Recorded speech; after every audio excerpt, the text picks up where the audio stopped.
the memory of the past loop already fading fast. But while it lingers, I know there's hope. We're not doomed to repeat our failures in an eternal loop.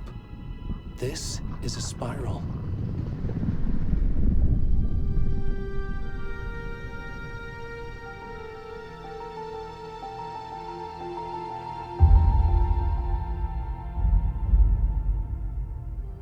A fictional poet once said, "Beyond the shadow you settle for, there is a miracle illuminated. I will not settle for a shadow. I'll find the miracle through the night."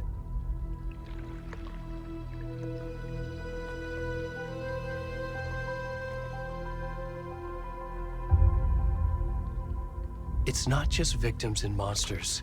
I see now there are heroes as well. We can find our way through the darkness. We will break through the surface. We will emerge into the light.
Where'd he gone?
Where's the rest of the stuff? I need to finish this. I'm coming.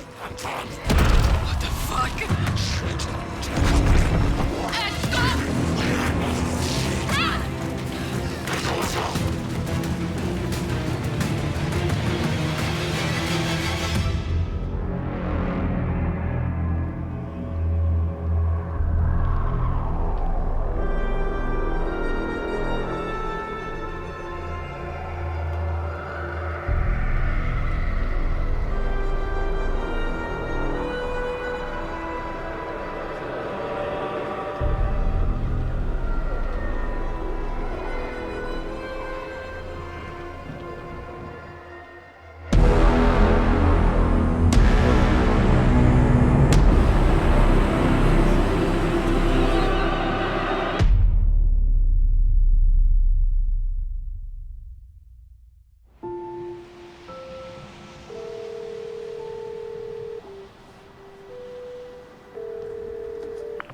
Hey, kiddo. How are you? I'm good, Mom. How are you? This trip might take a little longer than I thought. I'm sorry I've been gone so much lately, Logan. Oh my god, Mom, it's not your fault people get all murdery. What happened? Just work stuff. Right. Well, Dad and I are just watching the latest episode of Night Springs here. Mom, it's so good. No spoilers! I'll let you get back to the show. You were supposed to wait and watch with me. I love you both. This is what happens when you go on work trips, Mom. Love you too. And say hi to Casey. Tell him to stop brooding so much. Logan? I will. Bye, kiddo.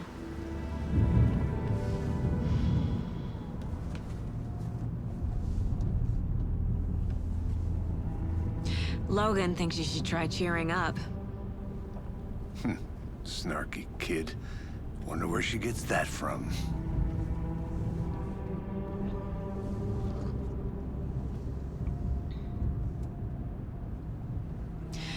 It can't be a coincidence that another body turns up just as we arrive in town. Feels like the killer's leaving us a message. I'm glad you're on this case with me, Anderson. It's right up your alley. You should take lead. Think of me as the backup. Okay. Any words of advice? Nothing that would cheer anyone up.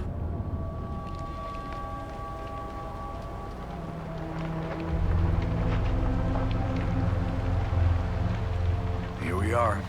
Cauldron Lake. Time to get to work.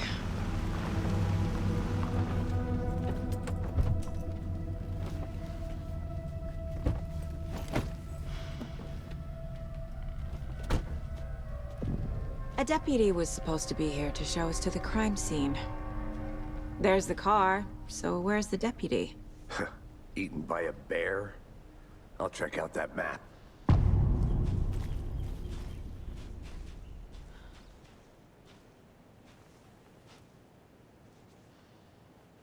Worth memorizing before we get swallowed up by the trees. I should take a look at that map.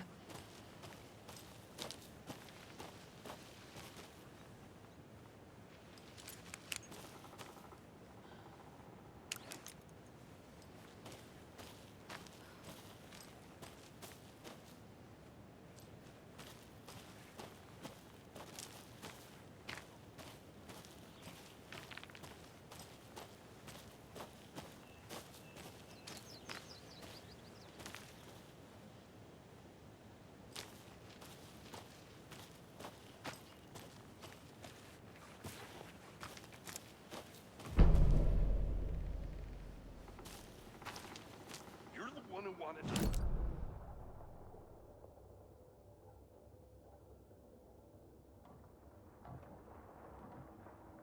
Watching this dead guy! For safety! Quit your belly aching, Thornton. I'm up here now. That's just how the cookie crumbles. Hey, over here.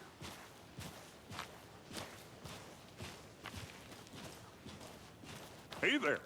Agent Casey, right? Sheriff Breaker said you'd be coming by to take over the case. You're half right. Anderson? Saga Anderson. I'll be leading this case. Seems you already know my partner, Alex Casey. Shoot. Sorry about that, ma'am. I'm Deputy Mulligan. I just figured that, you know, that, Those damn feds gonna show up, Mulligan. Federal agent's right here, Thornton. My partner, Thornton, down at the crime scene. He's not what you call the sharpest axe in the shed. Right here? What do you mean? Are they with you? Oh, shit! They didn't hear me, did they? What can you tell us about the crime scene? Tell them about the heart. I was getting to that, Thornton. Well, we reckon there are some organs that are currently outside the victim's person when they should be, well, you know, inside. Were there any witnesses? Yeah, a couple out-of-towners. I wonder what they were doing sneaking around the woods at night. Mention the city folk. It's pretty suspicious. Not that we have anything against city folk, right, Thornton? But don't worry. Sheriff Breaker took them back to town a while ago. I want to see the body. How do we get there? Oh, sure, that's real simple. Just through the hole in the fence, down the hill towards the lake, around the old convenience store. You can't miss it. Everything's been closed since the area was fenced off. The store, the campground, all of it. Hey, Mulligan, tell them I'm here, waiting. I'll show them around. They got it, Thornton.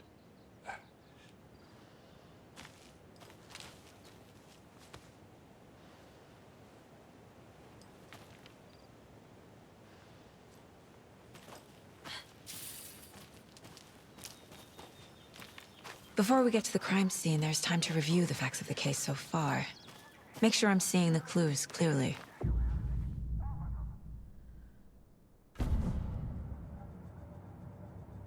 The Mind Place. My version of the Mind Palace technique. To sift through clues and work the case. Building the Mind Place again for each case. Using each field office as a model in my head. The facts are on the board. Everything we know about the previous murders. Worth taking another look.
I see you're already hard at work, Anderson.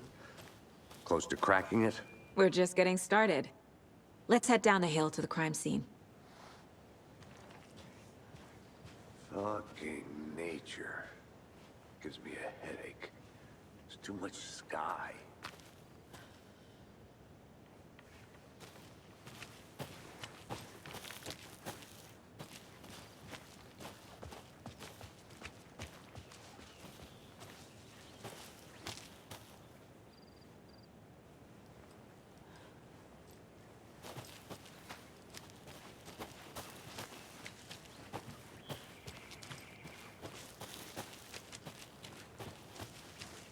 I'm gonna go check something out.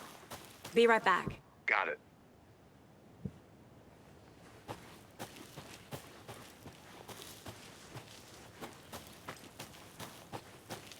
Hey, Casey. You putting me in charge. Why now? Look, Anderson, you're a better detective than I am. You've cracked cases that had the rest of us baffled. I don't want to slow you down. Are you thinking of retiring? You know what happens to cops who say this is their last case. Mm-hmm. Real funny, Anderson.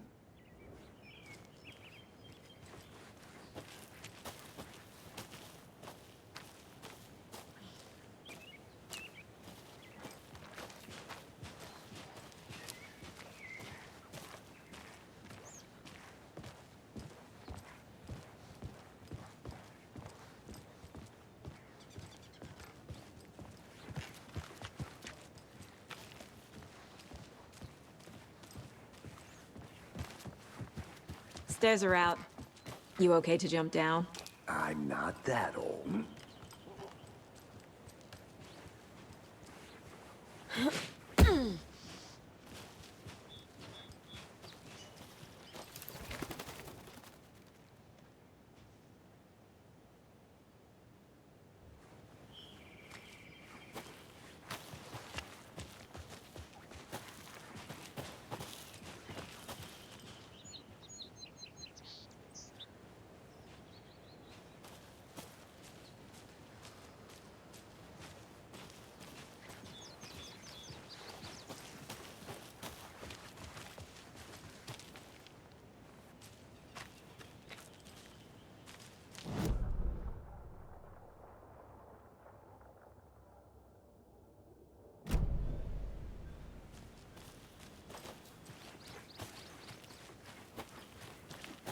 I'll be back in a second. Roger.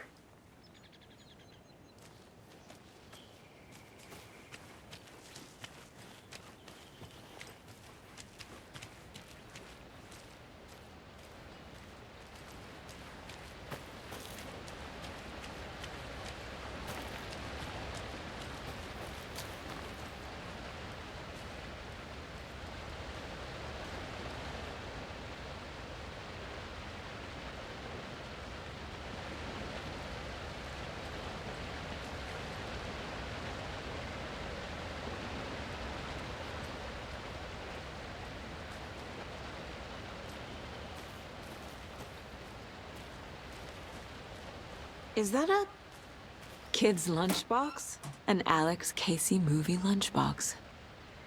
Casey hates the endless jokes about coincidentally having the same name as a fake detective. He hates those cheesy crime books, but he really hates the movies.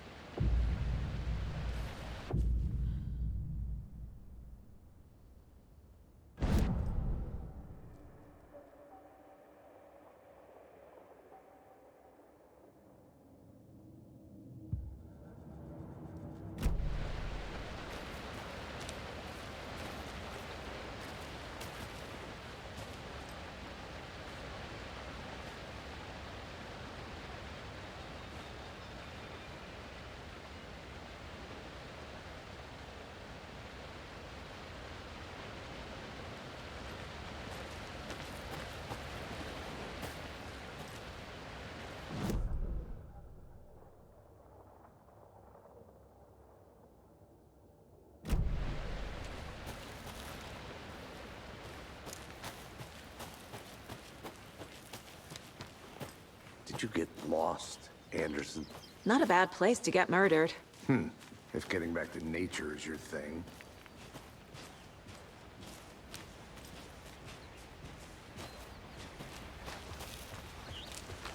Damn. Should have brought an umbrella. I like the rain. The only thing around here that feels like home. You think the local law had the sense to put up a tarp? If they did, next coffee's on me.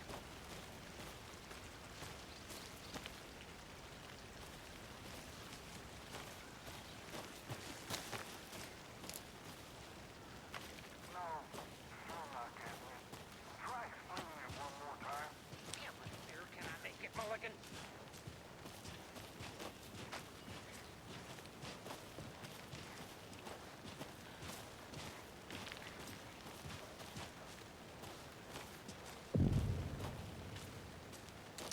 Hey!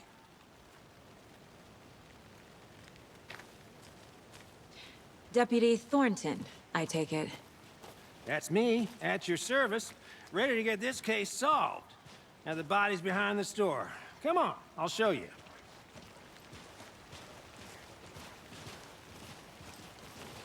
So, FBI, huh? That's so cool. Hunting down psycho serial killers and shootouts with the mob? You forgot the UFO cover-ups. What? Those are real? You guys hiring? Thornton, he's joking. Let's just see this body, shall we?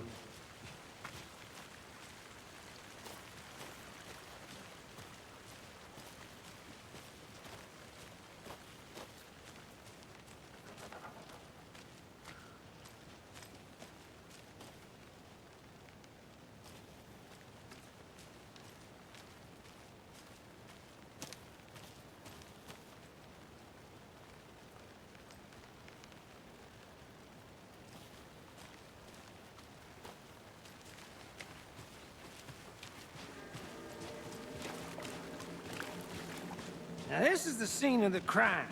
We found him on the table. Now we didn't touch nothing, you know, procedures and stuff.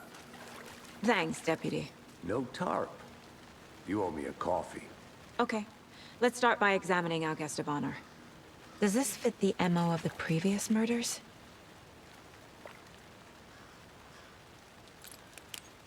Step 1. Examine the corpse.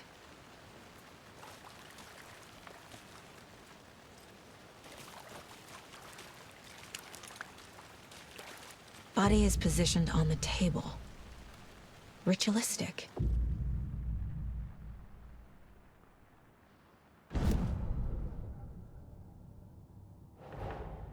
Another body turns up just as we arrive in town. Coincidence?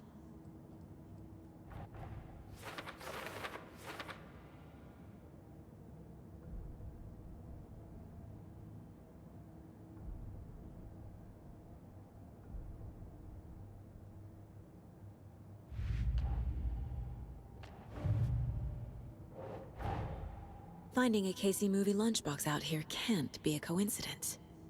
Another message?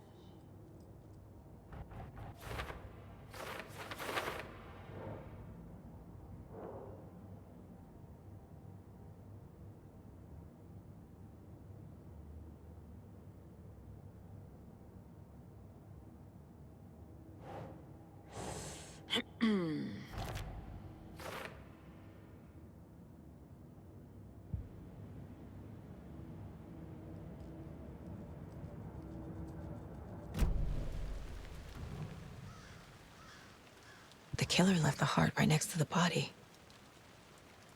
Bruising on the wrist from the cargo straps holding him down. Inside stab wound. Chest cut open.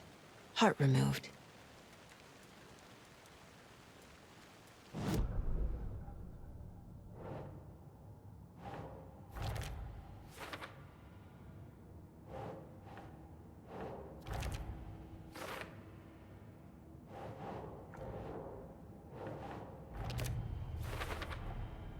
Heart removed from chest, strapped by the wrists. Definitely matches the previous murders. But this time the heart and the straps were left behind. More clues to work with. This makes 4 murders that we know about.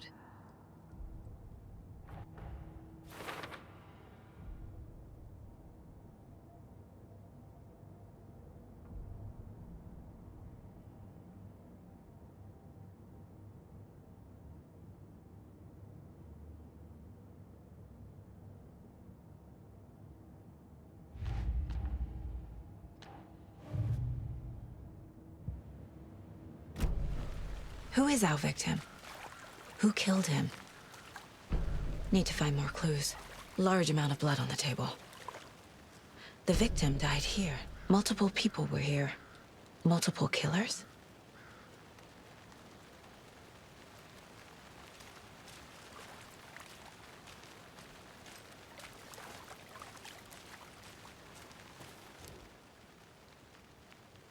Someone left in a hurry.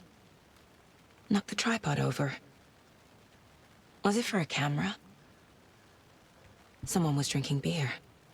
They spent time here, waiting.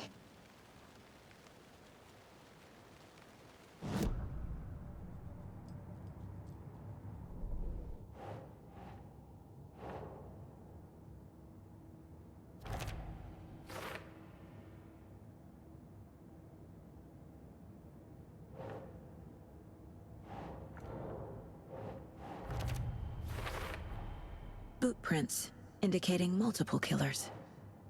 Quite the party.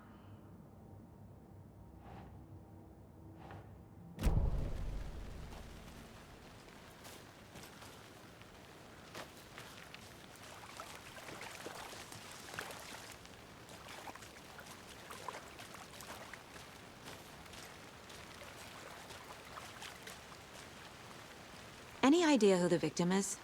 Oh, I sure do. His name is Nightingale. He was FBI. He came to town about 13 years ago. Now, I haven't heard a word about him since. Well, until now. Nightingale? Robert Nightingale? Oh, yes. You probably knew him. Brothers in arms. Oh, and sisters.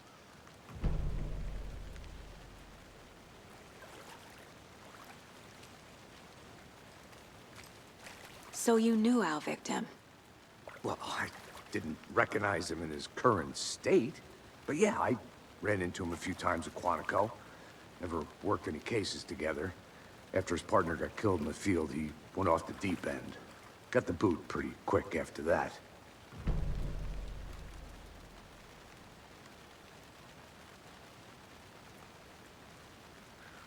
Nightingale went missing 13 years ago, 2010. The same as all the other victims. Certainly fits the pattern. Makes me wonder what was going on that year. Probably something this town wants to forget.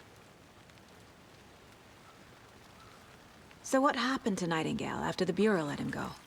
I only know the rumors. Depression led to booze, booze led to paranoia. He got some wild ideas in his head, chased ghosts until he fell off the map. Guess he ended up here. I bet there's more to that story. But no happy ending.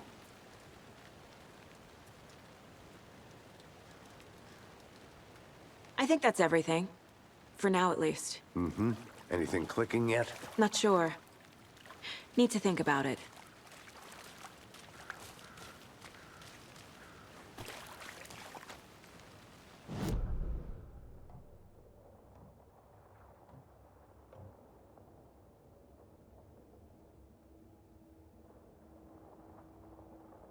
I had to review the clues.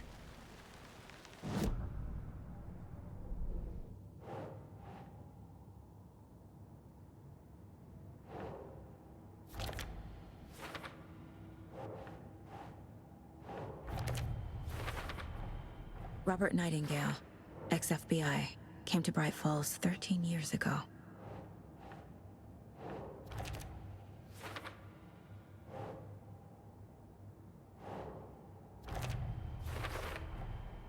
They planned for the murder to happen here, passing the time with equipment ready.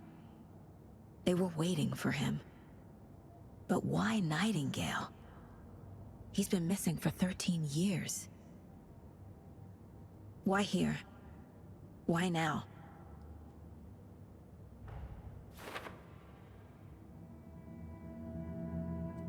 Profiling. Get into the subject's head. See what they saw. Feel what they felt. Use whatever I know about them to guide my intuition to a revelation. Piece it together.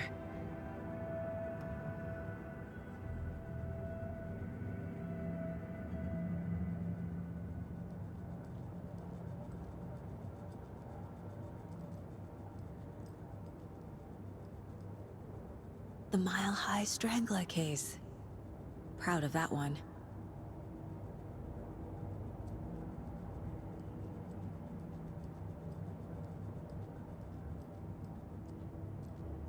Miss you, kiddo.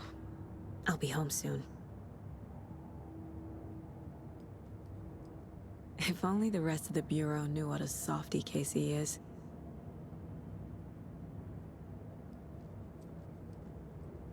Mom may be gone, but whenever I read this, I feel like she's still here.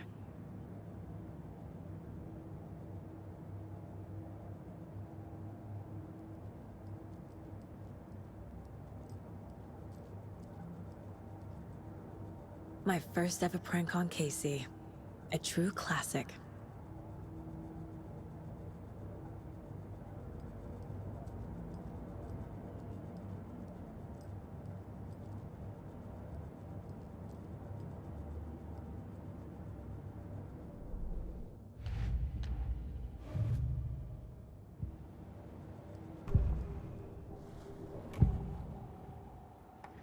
Nightingale was chosen as the victim. Why? Flip the switch, it goes click. Lights are off. But somebody's home. Somebody's home. This wasn't some random act of violence. This was a ritual. And Nightingale a component. They didn't see him as a person. More like a container for something. Agent Nightingale has been MIA for 13 years. How did he end up here? Up from the lake that's not a lake. It's dark. He was there too. You are not allowed in the lake until he says otherwise. Robert Nightingale came from the lake, before his murder.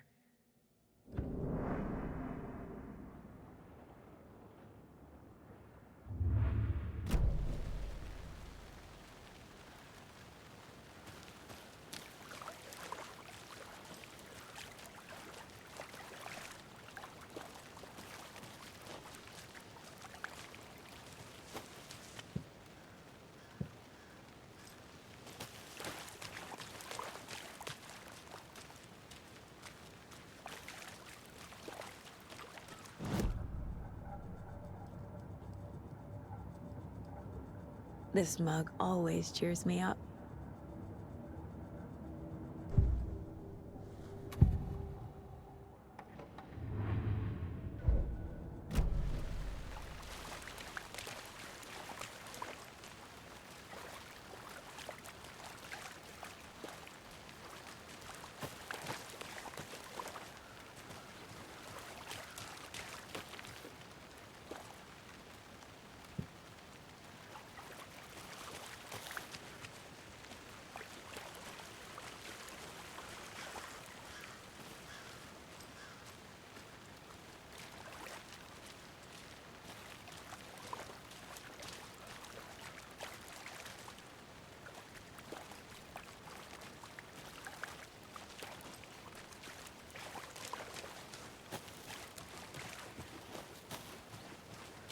I think I saw something.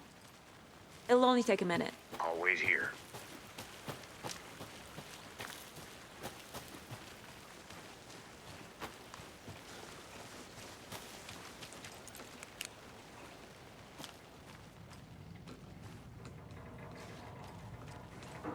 They left a lot of garbage. Not the fastidious type.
trust me. Well, I've been doing some deep research online, and I know how to keep confidential matters, confidential. Look, I get that the UFO thing was a joke, but you're probably trained to joke about it, right? To deflect, hide the truth from the average Joe. Anderson! Hey, let's get back to work over here, can we?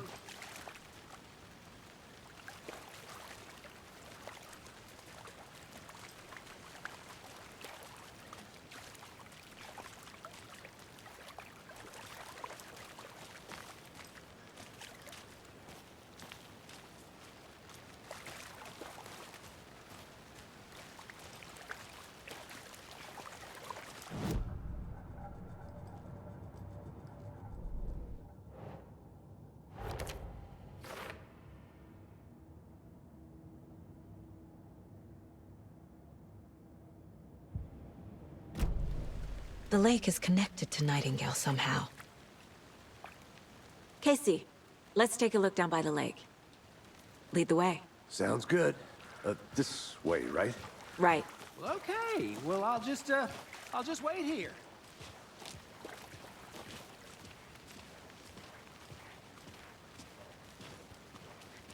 This one of your hunches, Anderson? Did something happen at the lake? I think Nightingale came up from that direction. From the lake. Probably looking for shelter. Safety. They were waiting for him. When you're ready, I'd love to hear what you put together so far. Sure. It's not that complicated. Nightingale was out in the woods alone at night, possibly nude. The killers knew he was here, ambushed him, dragged him to the campgrounds, strapped him to the table, cut his heart out.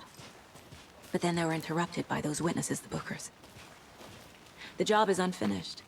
That seems pretty complicated to me. What was this guy doing skinny dipping at this time of year? Haven't figured that part out yet. Mm-hmm. Lots of questions. Lots of answers for us to find. I didn't know trees got that big. Gives me the creeps. You need to get out more. It is kind of creepy, though.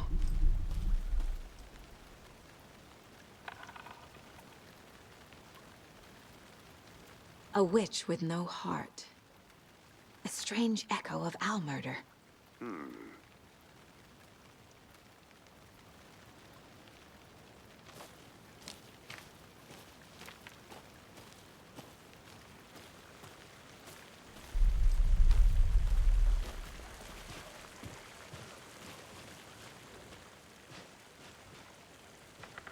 Tracks. Barefoot. Nightingales? They come out from under the boulder. Makes no sense. There's a piece of paper on the ground.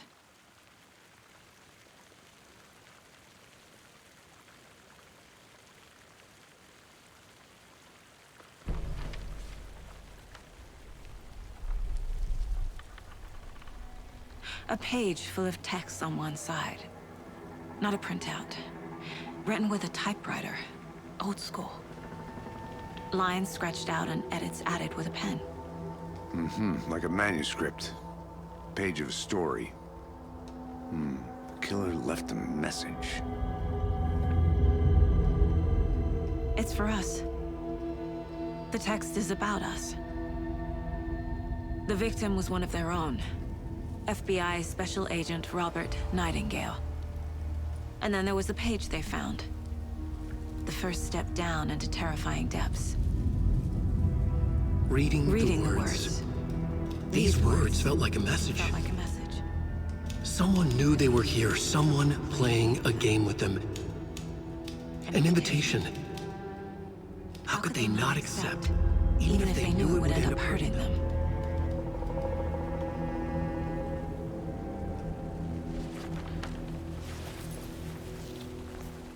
Someone's been watching us. Playing a sick game with us. You were right. This is right up my alley. Nightingale came this way. Either he dropped this page, or the killers left it for us.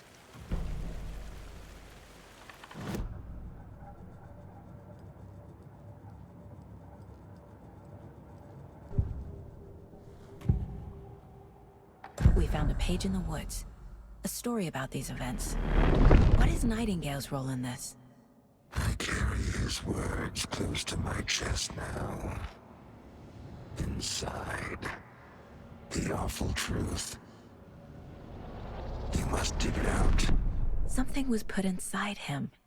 In his chest. I must find out what.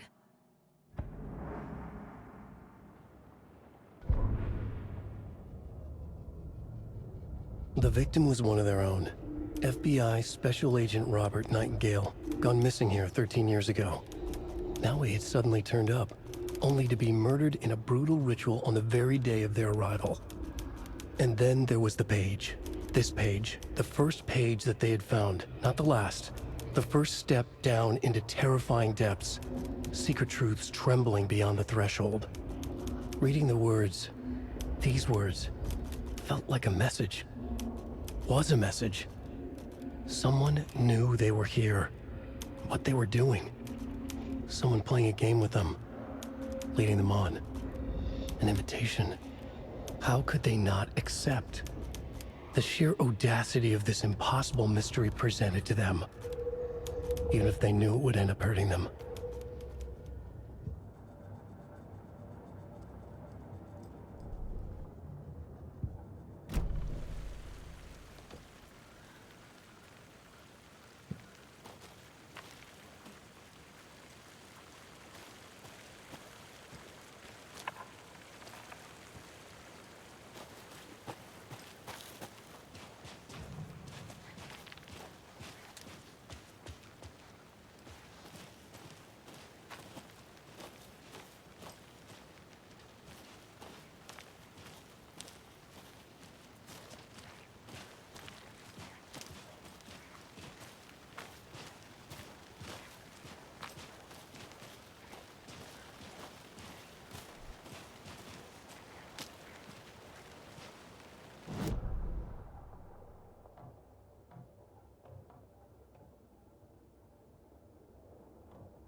Saga bent down to inspect the body on the table. Somehow it felt familiar. The straps, the heart, the mutilated corpse laying on the rain-soaked wood. Like deja vu. She chased the source of the feeling. Found nothing. None of the victims from her past cases resembled this one. It didn't feel like anything from her past. More like something from a dream. From a life she could barely remember. Maybe one that wasn't even hers. Then the feeling passed. Like a shadow in the trees shifting with the wind. Saga blinked, shook the feeling from her head. She turned her focus back on the work. There was a lot to do. Casey and the deputy were watching her. She had a feeling this would be an exciting case.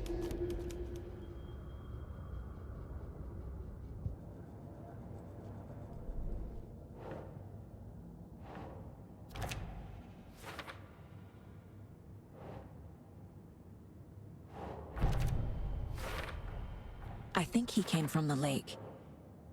But his tracks make no sense.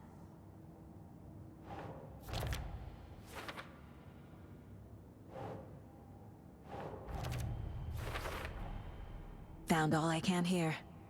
Time to properly examine the body. See what I can find inside. Casey, I think something's been put inside Nightingale's body. Let's tell the deputies to get the body to the town morgue. Okay.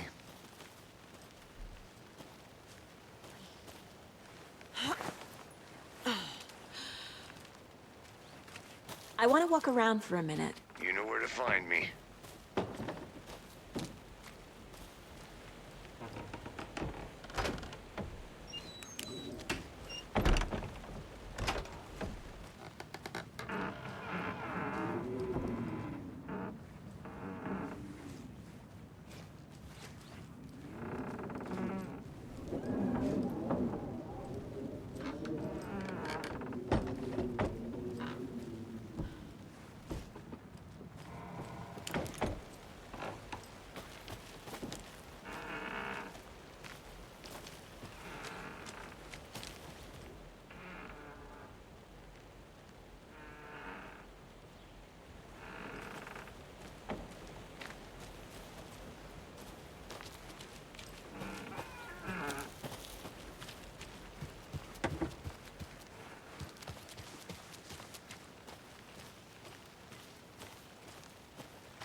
A lunchbox again. Who's leaving these out here?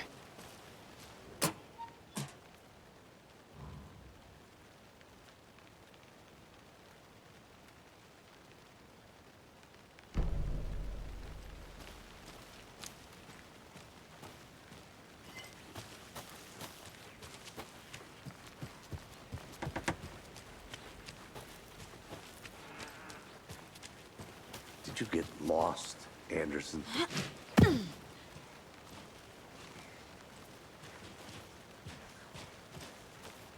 Did you know this entire area is inside a caldera? This whole mountain used to be an active volcano. Imagine the force it took to carve this crater out of the earth. Calderas are pretty rare, so be sure to take it in. So, essentially, we're standing in the gaping maw of hell. You got it. I used to love geology when I was in school. I helped Logan build a great baking soda volcano for her science fair. Cheating on a science fair? That's almost a crime, Anderson. I'm not gonna say no to quality time with a volcano. I mean, my daughter. Hey, you made it back. Good. I hope you didn't get stuck in any of those big puddles. Crazy flooding down there, huh? Just like I said.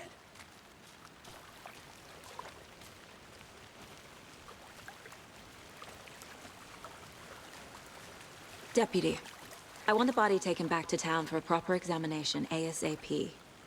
Well, sure. But the coroner won't be back in town for another week after Deerfest. Not a problem. I'll do it myself. Oh, and Sheriff Breaker called to say he's got the bookers at the Oh Dear Diner in town. Oh, and I've got a key to the gate. It's a shortcut back to the parking lot just up the hill.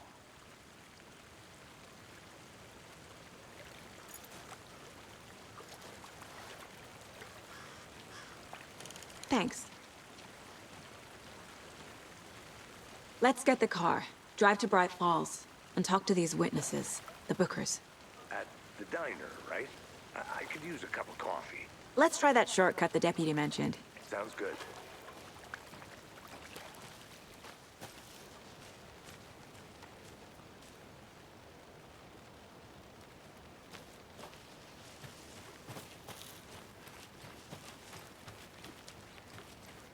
I'll be back in a second. Roger.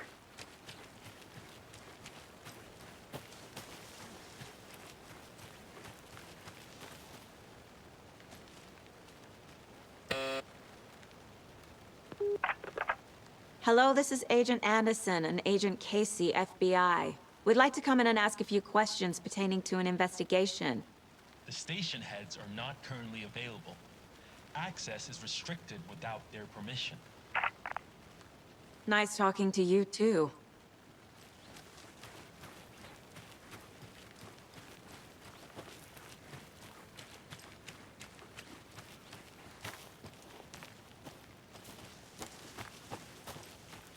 Good to see you still in one piece, Anderson. Forest can be a dangerous place.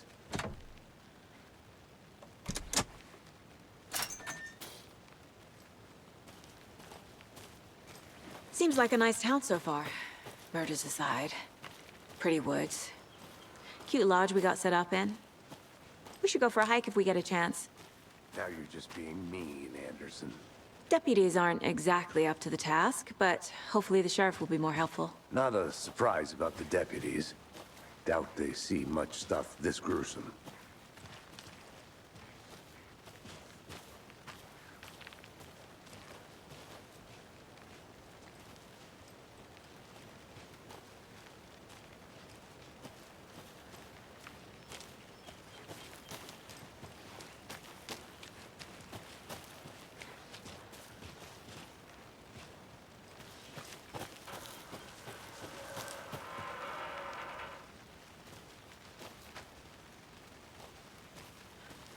I think I saw something. It'll only take a minute. I'll wait here. There's another lunchbox.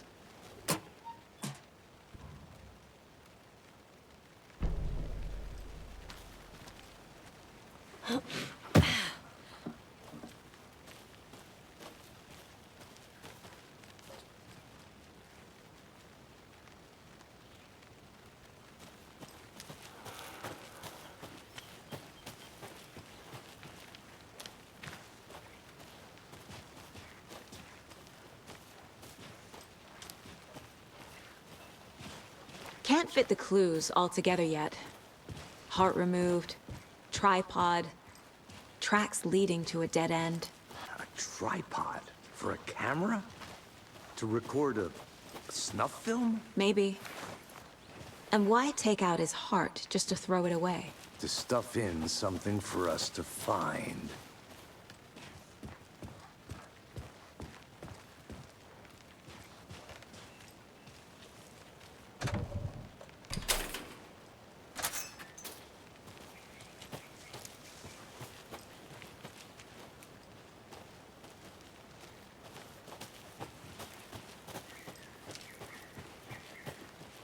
I'll look around. See you in a bit. Take your time.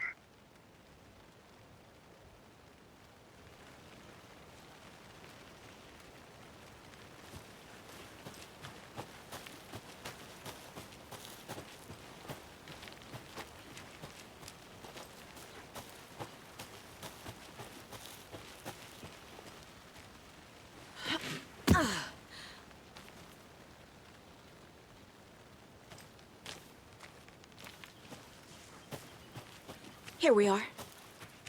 Let's drive back to town and meet the sheriff at the diner.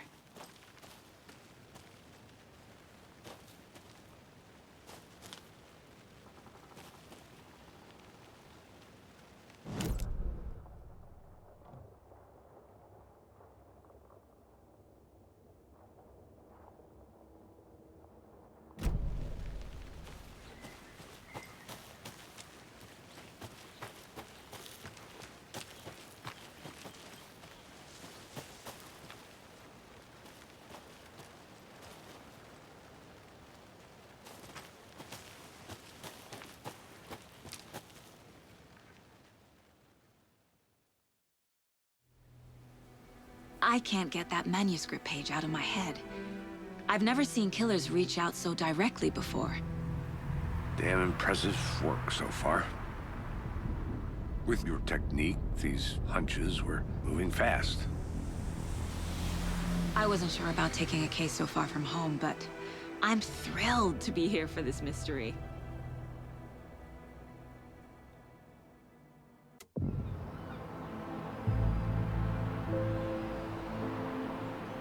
Need to swing by the lodge to get anything from the field office? No, I'm all set. I'll park there anyway. I want to walk to the diner, get a feel for the town.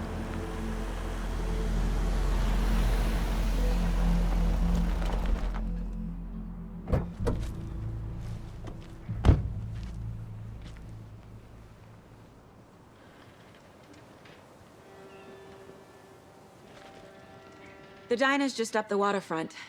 Shouldn't keep the sheriff and our witnesses waiting. I smell coffee.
Just how much coffee have you had today, Charlie?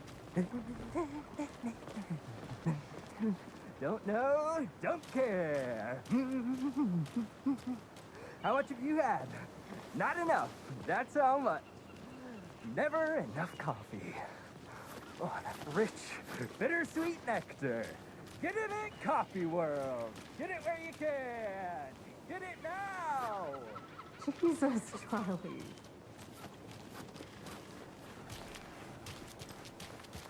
Hey! I'm gonna go check something out. Be right back. Got it.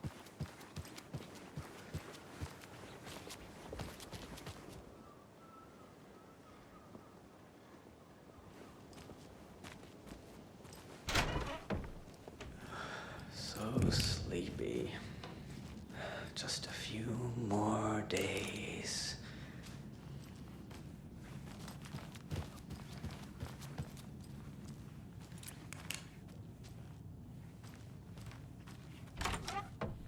That concludes our debate on whether pets should be allowed at this year's bake sale. For those of you just tuning in, you're listening to the Pat Maine Radio Hour, brought to you by Davis Family Roast Jerky. And boy, what an eventful day here in Bright Falls. By now, we've all seen the FBI setting up shop in town, and I'm sure you're all asking the same question I am. Did they bring all this darn rain?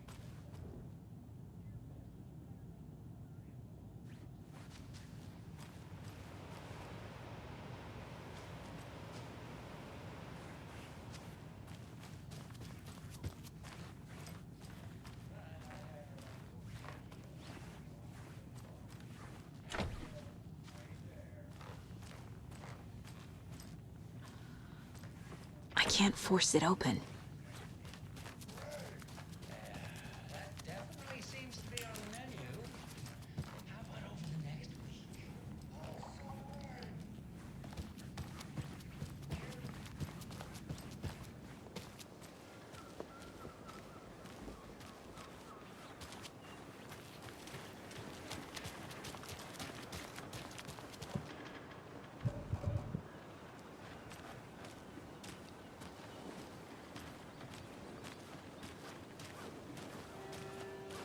Welcome back, Anderson.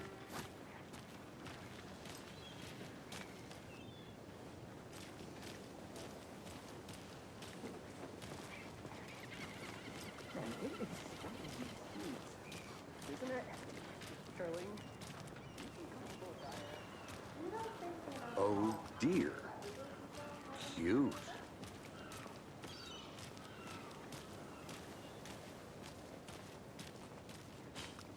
Let me guess.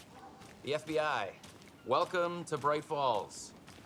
It's nice to have you here. I got you both some coffee. Oh, it's Washington's finest. Nice to meet you, Sheriff. I'm set for coffee. You know, I wouldn't say no to another.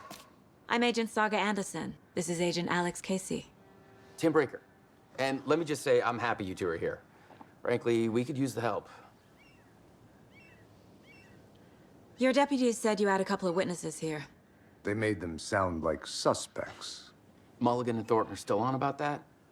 No, the Bookers don't strike me as the murdering type, but you can decide for yourselves. They're just inside having coffee and pie to calm their nerves. I'll see what they have to say. Casey, you compare notes with the sheriff. Take your time.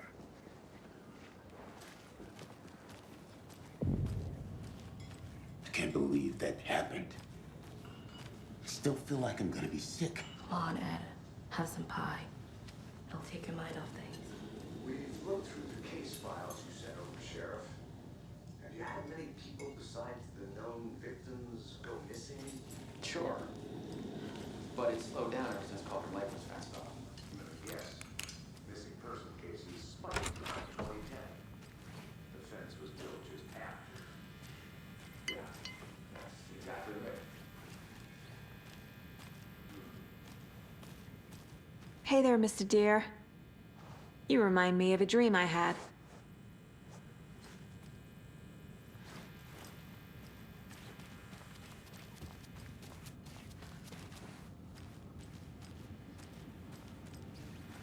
I need a tool to get this open.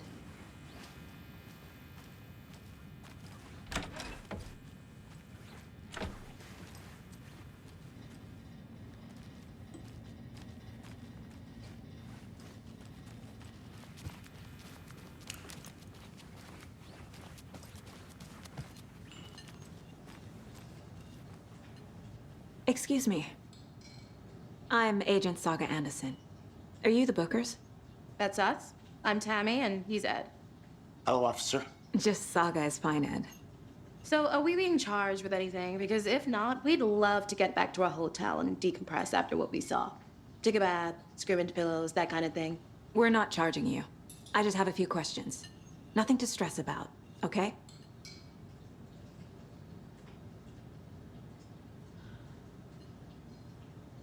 So what did you see in the woods?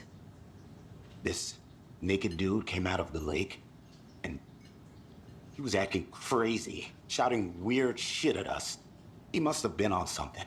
Unless skinny dipping at dawn is a thing around here. Then we heard shooting. We ran into these psychos in deer masks. They were tearing into the naked guy with knives, like some kind of satanic cult. And then we bolted and called the cops.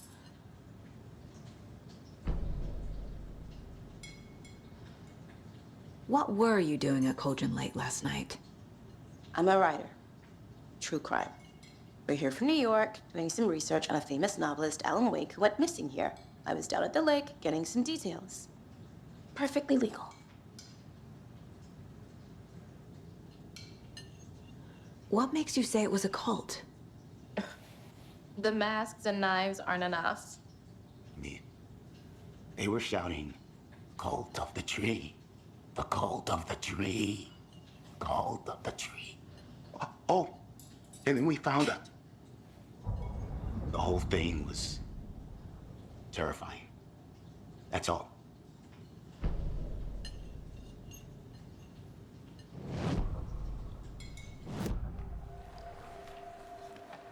The cult of the tree. What aren't the Bookers telling me? I found their necklace. The symbol is 2 triangles. The cult wants their spruce tree back, Tammy. Finders keepers, Ed. My publisher will want this on the cover. Tammy found something. A necklace belonging to one of the cultists. The Bookers were at Cauldron Lake. Why? The fence was built to hide what's there. They say the writer fell in the lake. Private party. No trespassing. My book has questions. Past the bolt cutters. They broke in for the sake of Tammy's book. Nothing to do with a murder. They were telling the truth.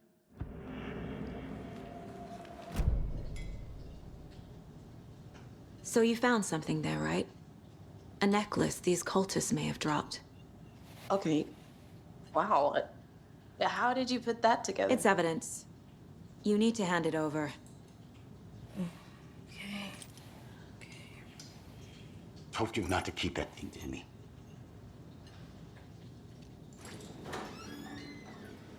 Thanks. This could prove to be helpful. Do me a favor. Stick around town for now in case we have any more questions. Like we'd even dream of missing dear effects. Oh, God. Saga! Saga Anderson. As I live and breathe. I thought we'd never see you back here after that awful, awful thing happened to your baby girl. How are you? I'm sorry. Who are you? I don't know what you're talking about. It's me, silly. Rose. You know me. I don't think I do. And what horrible thing happened to my baby girl? She drowned. Your daughter. That's so weird you don't remember. How do you know I have a daughter? Oh, I know what this is. You're blocking out your traumatic memories. Happens on TV all the time. No. You're mistaking me for someone else. If you say so.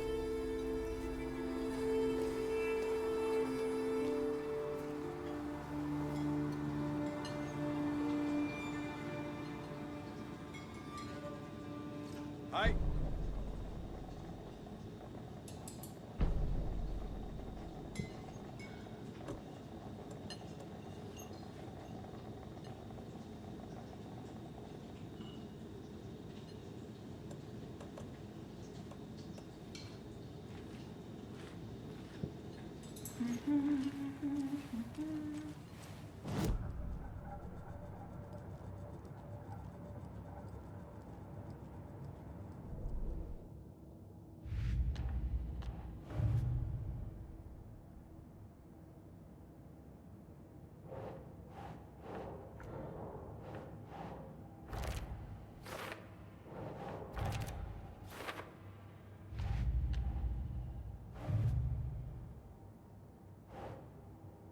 That's not right.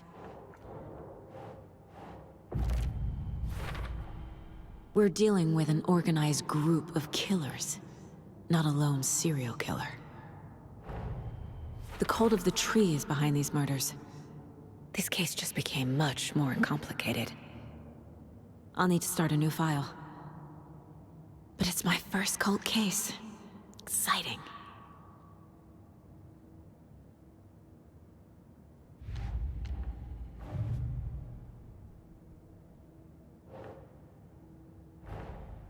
I need to know more about the cult of the tree if I'm going to shut them down.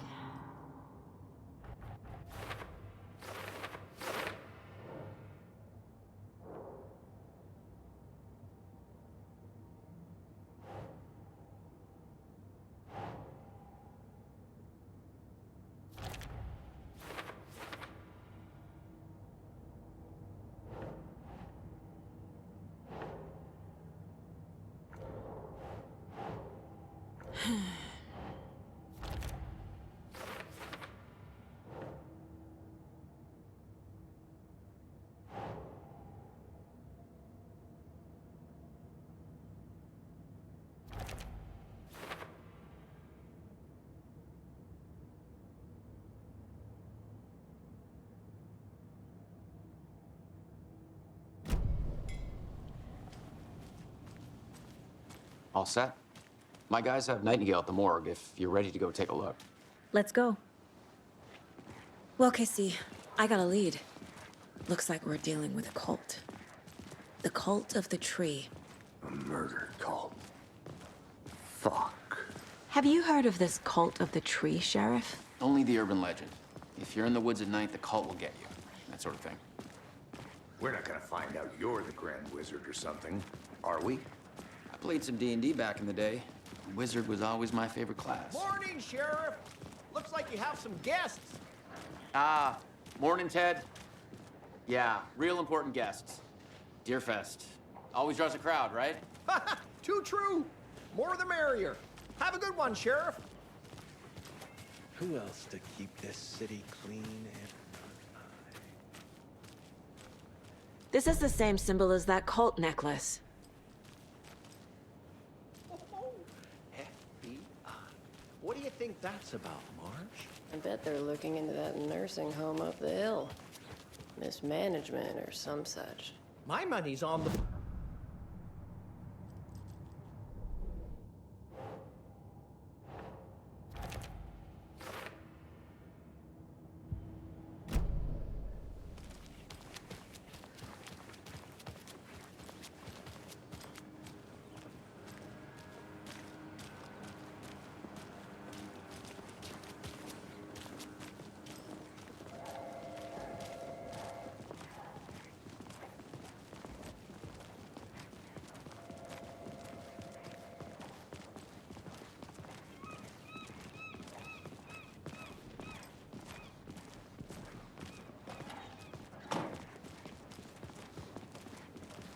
Hey, boss.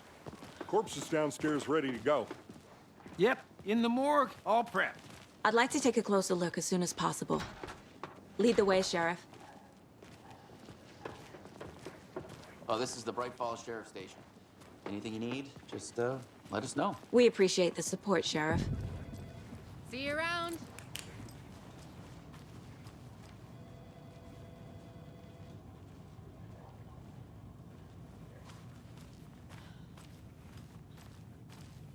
So we share a morgue with the funeral home next door. It's a shoestring budget. I guess you guys don't have that problem, though. Our only coroner rotates between a few other towns, and he's away this week, but you can handle this, right? I'm qualified to perform examinations. Yes.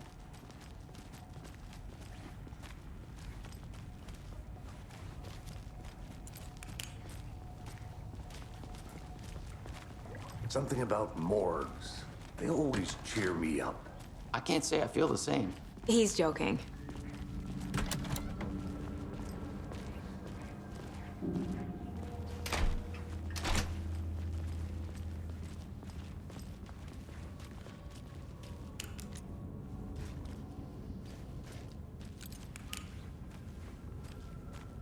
Okay, let's take a look at our patient.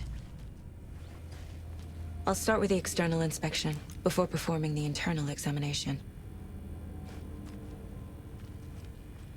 What was the cause of death? What other clues can the body give me? The body shows signs of being submerged in water, post-mortem. It doesn't add up.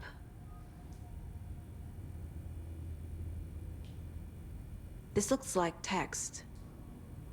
A tattoo? Nightingale didn't strike me as a tattoo guy. Defensive wounds. He put up a fight. Aha. They did leave something inside his chest. There's writing on here. Can't make it out. Writing? How'd they manage that?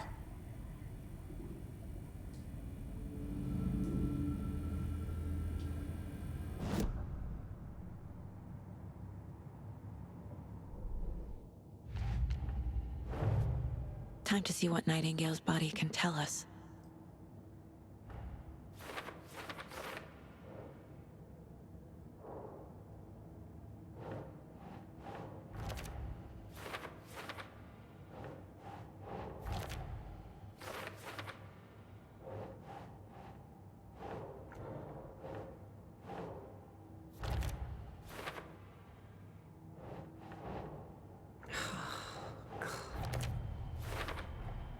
Text is smudged. Looks inverted. Heart can't have been marked. There's definitely something in his chest. Did the killers leave it there?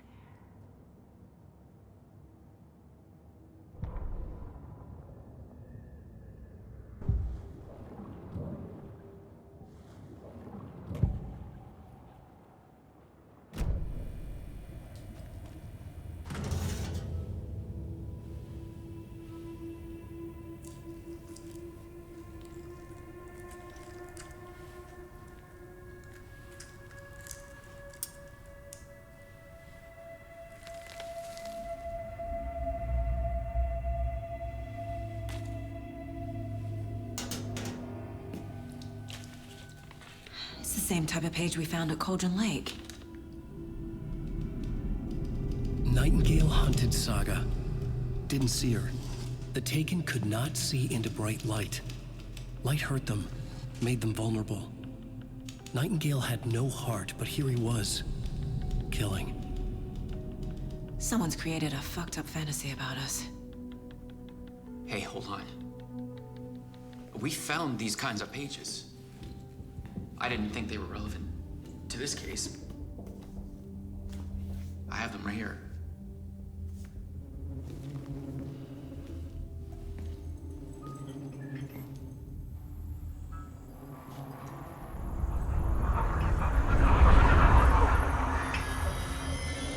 No, wait!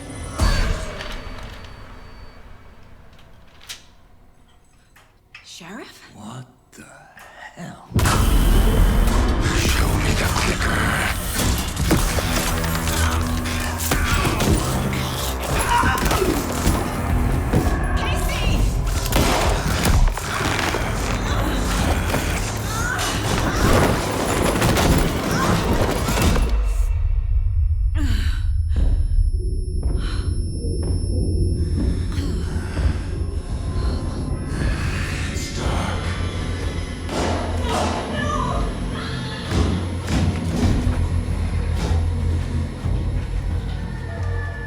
Didn't see her.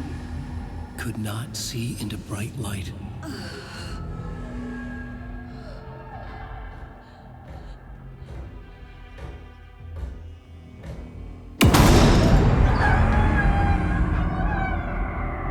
I'll make you pay.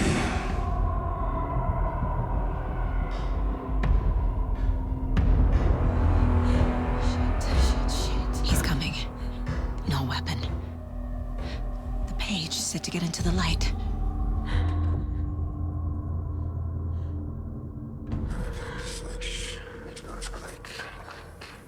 He's coming. Need to be in the light.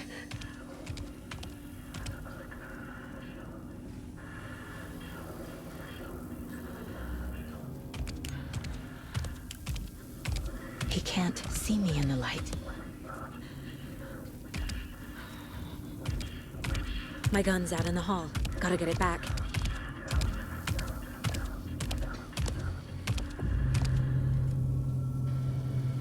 Go!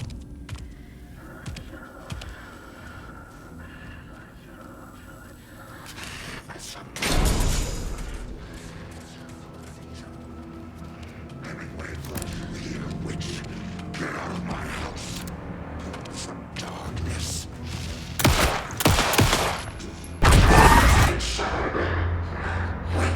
He vanished.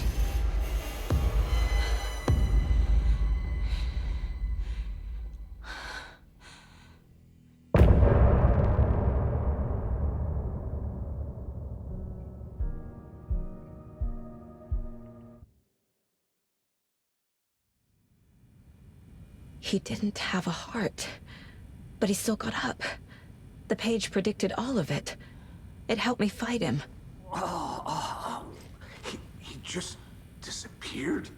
What the hell is going on here? We need to figure that out if we're gonna do anything about it. Somehow we need to make sense of this. There's no rational explanation to what we just saw. I'd love to blame this on mass hallucination caused by inhaling volcanic gas, but we both know that's bullshit. This was supernatural. Well, I'm glad you were the one to say it. Now we can figure out a way forward. Right before things got crazy, Sheriff Breaker just vanished. Maybe the sheriff knew more than he was letting on. He seemed anxious, like he dreaded what was coming. One more mystery. The victim of a ritualistic murder turns into a monster. Is there a connection? Looks to me like the cult of the tree is performing rituals to create monsters. Maybe. We need to start with learning this cult's goal, their purpose.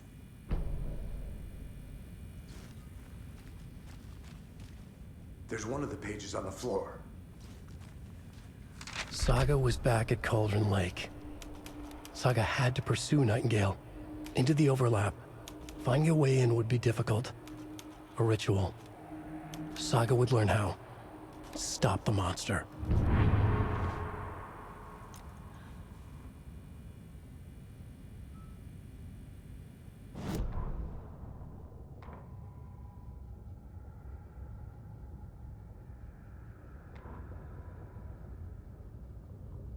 Saga was back at Cauldron Lake. He was there too.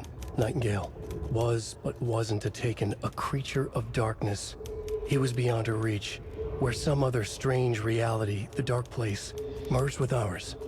This place and the dark place, a tarp thrown over top, drowning everything beneath it, a flood of darkness, soaking into everything, spoiling it, rotting it. The page called this area an overlap. Saga had to pursue Nightingale into the overlap. Finding a way in would be difficult, required precise steps, a ritual. Saga would learn how. Stop the monster before he killed again. Her job. He'd be inside, waiting for her.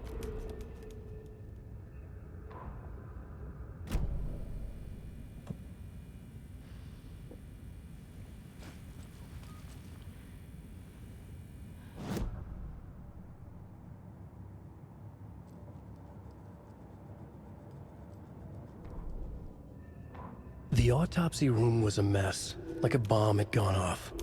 Nightingale hunted Saga. Didn't see her under the light, lurched past her. The Taken could not see into bright light. The light hurt them, hurt the darkness in them, made them vulnerable. I flick the switch, it goes click. Show me the clicker, lights are off, but somebody's home. Hemingway brought you here, witch. Get out of my house, Nightingale shouted. A wave of terror crashed through Saga's head. The awful truth. Nightingale had no heart in his chest, but here he was, killing a monster. The world had lurched out of balance. You found yourself trapped on the far side of the mirror.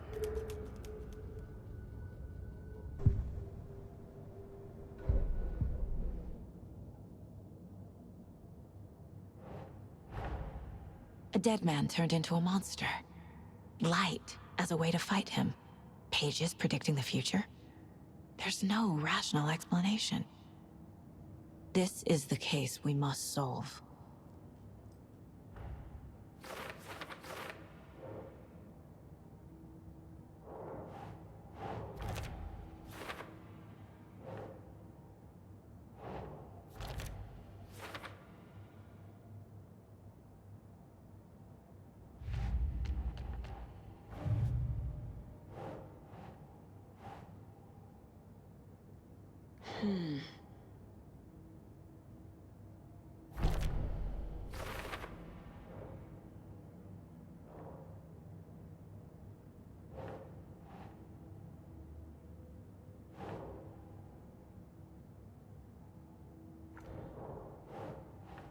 That's not right.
Must be locked from the other side.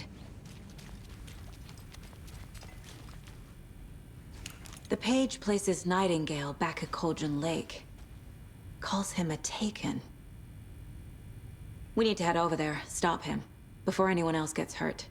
Okay.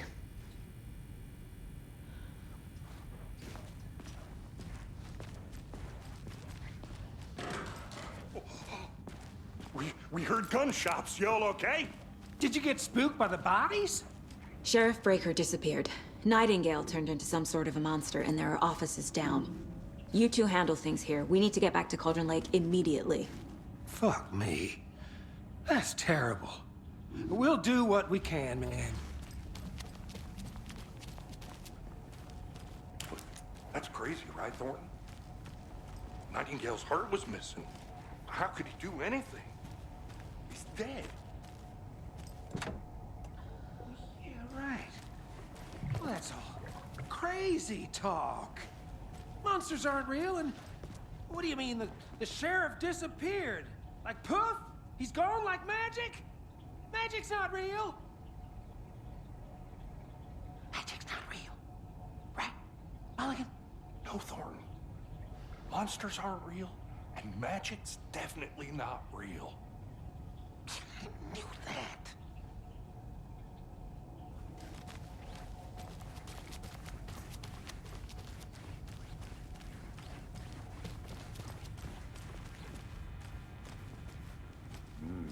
They're a fine pair.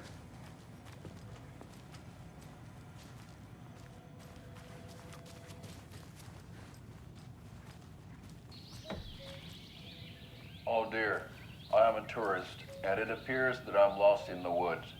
We've only had a tour guide, also. It's bear season. Oh no, a bear. Help.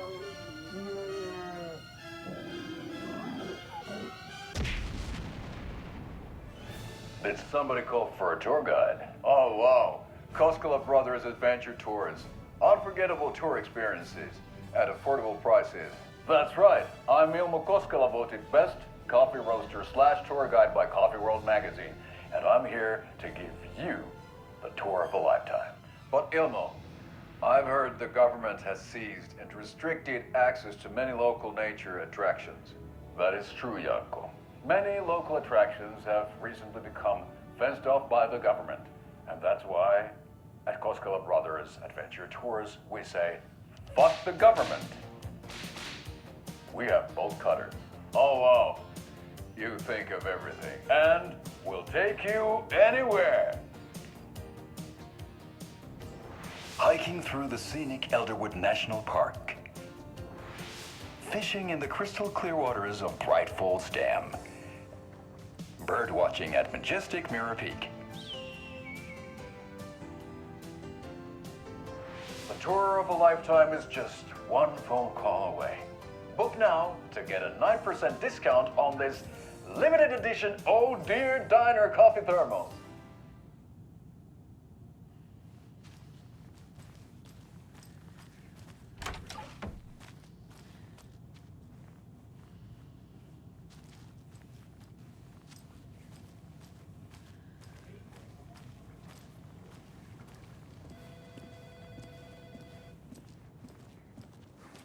Nightingale and his cult are dangerous.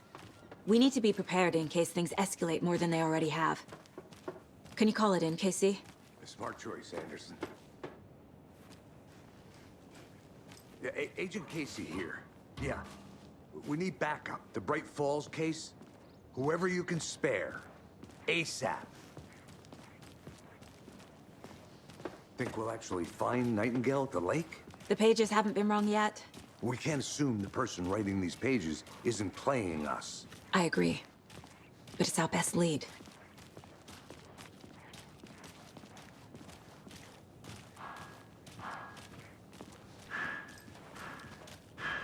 Mercado won't roll over on the issues.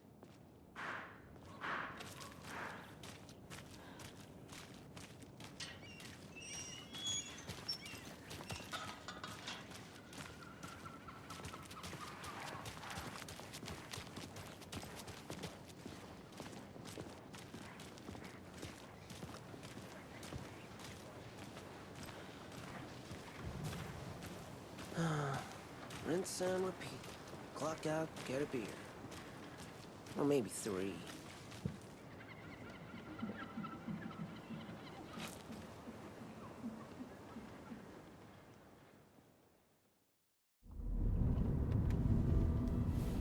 I need to come clean, Anderson. I know why Nightingale was here 13 years ago. He was chasing a writer, Alan Wake. Tammy mentioned him. She's writing a book on his disappearance. You know the detective character from his books, Alex Casey. Yeah, I've heard the jokes at the office. Cold case Casey. Murder case Casey. Sorry. Ha. It's the same name, similar job. It's the first thing anyone thinks of. It annoyed me, but that was it. Then, 10 years ago, I started getting strange letters in the mail. Fragments of prose describing murders. You've heard the stories about what happened in New York. Some of it, at least. Bodies started to pile up. It was a murder cult. Turns out the fragments sent to me were from the crime books of Alan Wake. The cult was copycatting the murders from the books. In their heads, they were performing a ritual to bring Wake back. Their imagined prophet. After that case, I started looking into Wake's disappearance on the side. And you thought this case might be connected to him? His name does keep popping up. I just wanted you to have all the facts. Next time, give them to me before we find ourselves in the middle of a horror story.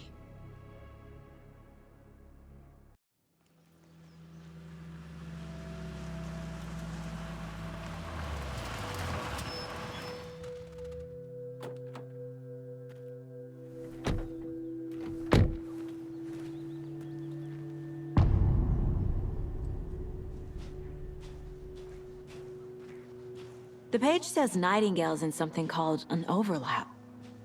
Need to figure out exactly what that means.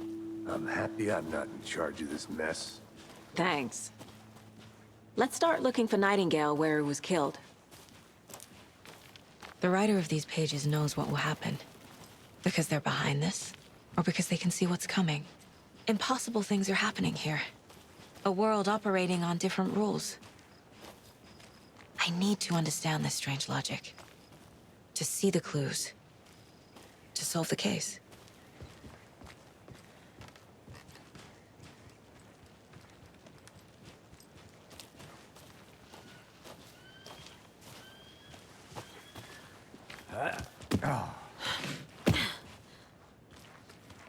I've been thinking more about the cult of the tree.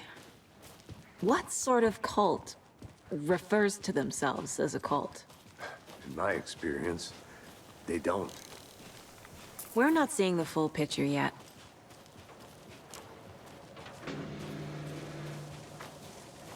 Hey, hello there. How are you folks doing? Those restricted area signs don't do a damn thing, huh? Hello. Saga Anderson. Are you two supposed to be here? I'm Ilmo Koskela. Fantastic to meet you. And yes, Stephen here hired me to show him through the woods. He's in town on important government business. Fixing this impressive piece of hardware. I work for the FBC, ma'am. I'm authorized to be here. And I bet you two are here about that murder. Nasty stuff. How's it going?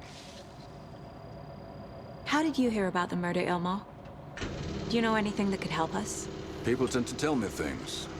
The Koskela brothers are kind of a household name around here. Speaking of, if you're looking for some fun, stop by Watery. Just down the road from Bright Falls, there's our Coffee World amusement park. There's sauna ja vihta. And we offer a variety of guided tours, hunting, fishing, hiking, whatever strikes your fancy. You name it, we probably got it. What is this thing? It's just a monitoring station, ma'am. The Federal Bureau of Control checks volcanic activity and air toxicity levels. No need to worry, though. It's mostly for research purposes. That's one gorgeous sweater, Saga. Looks Nordic. I bet a family member made it.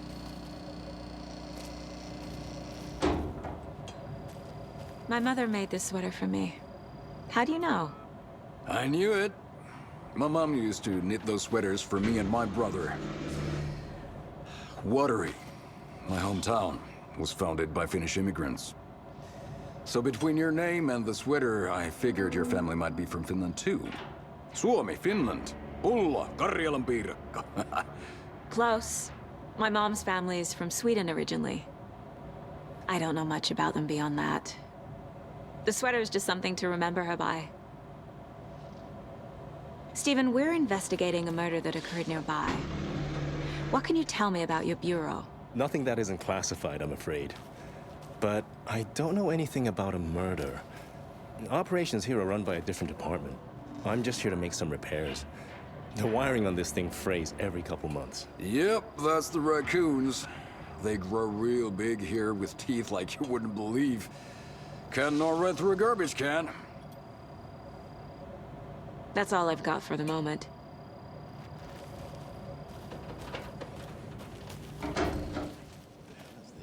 What'd you find there, Stephen?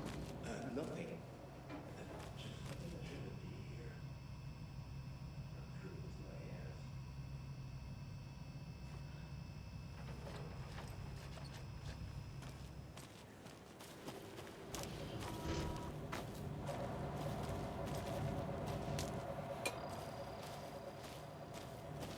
Let's get to the murder site, Casey. I'd be happy to get you VIP tickets into coffee. A lot of things about this case keep bothering me. But one thing feels really off. Breaker's disappearance. I don't get the feeling Nightingale was responsible. He was about to give you more of those pages. Something didn't want us to have them? Or was protecting him from Nightingale? Spontaneous combustion? I don't know. Not the kind of disappearance we normally solve.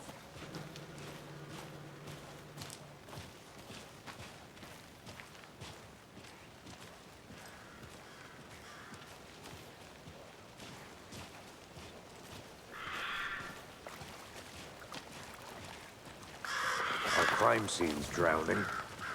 I never minded rain. Feels like home. No sign of Nightingale. But the page did place him at Cauldron Lake, in an overlap. So how do we follow him there? Maybe something around here will tell us. We've seen this symbol before. Good eye.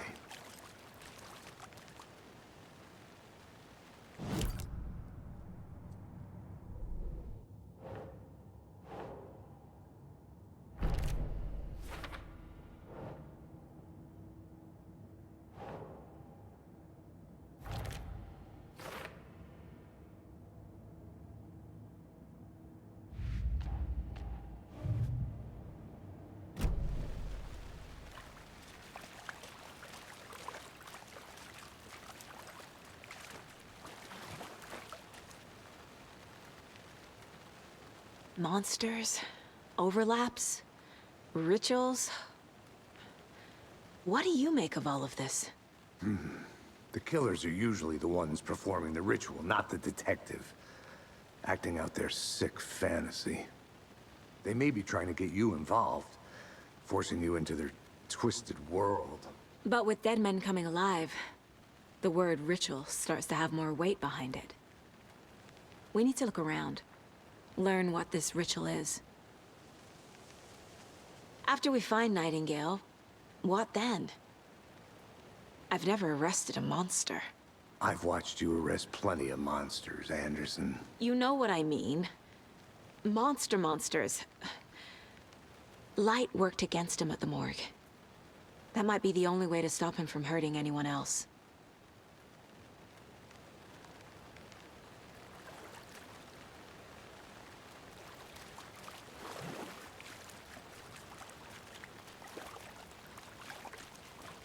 Bare feet. Nightingale. I'll see...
The tracks lead into the water.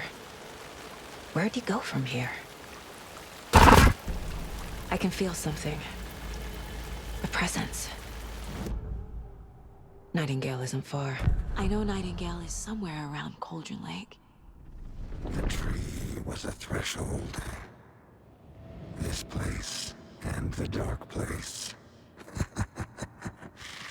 You're in over your head. Next stop, Caldera Street Station. The threshold. Like a doorway. Leading to Nightingale. It's somehow connected to a tree. Witch's Ladle?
What is that?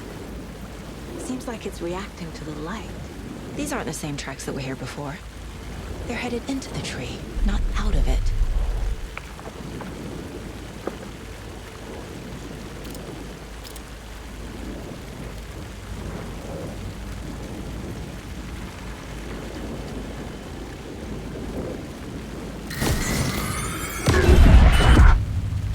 My flashlight burned the dark stuff away.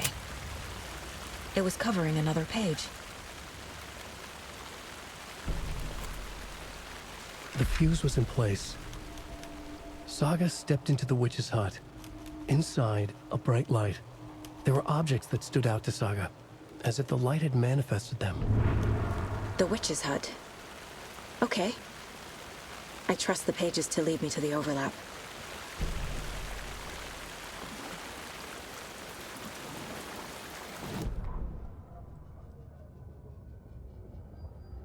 The fuse was in place.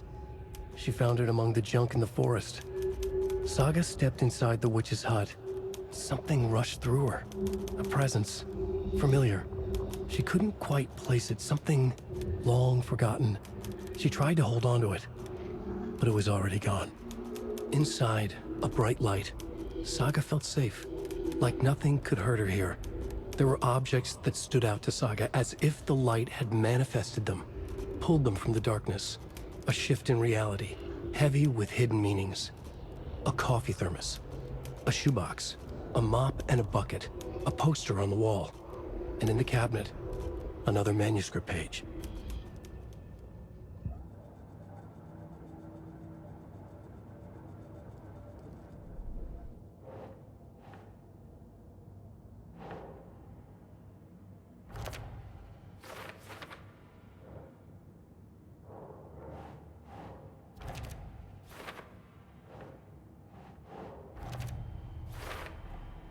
Light is the key.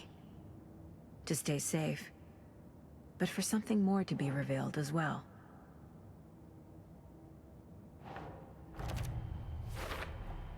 Is Witch's Ladle the doorway into the overlap? If so, that's where I'll find Nightingale. I need to find the witch's hut.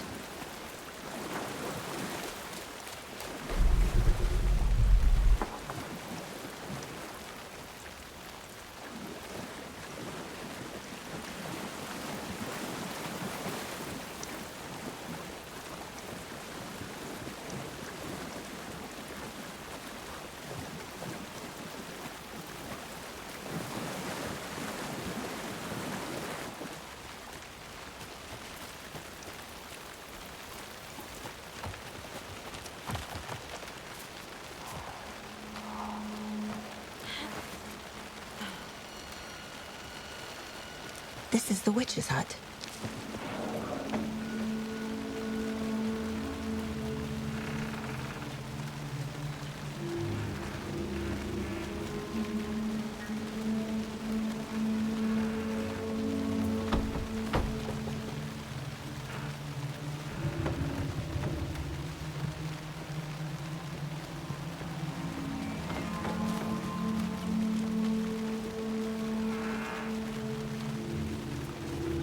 Anderson. Thought I saw something in the woods. Probably just a deer, but I'm gonna check it out. Okay. I found another page.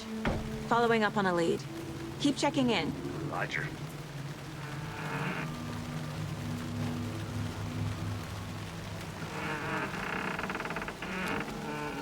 The fuse box is missing a fuse. I need to find one to turn on the lights. This fuse is busted.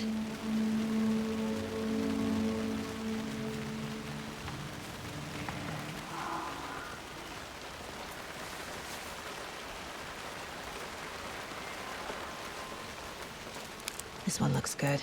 People should really stop littering, though.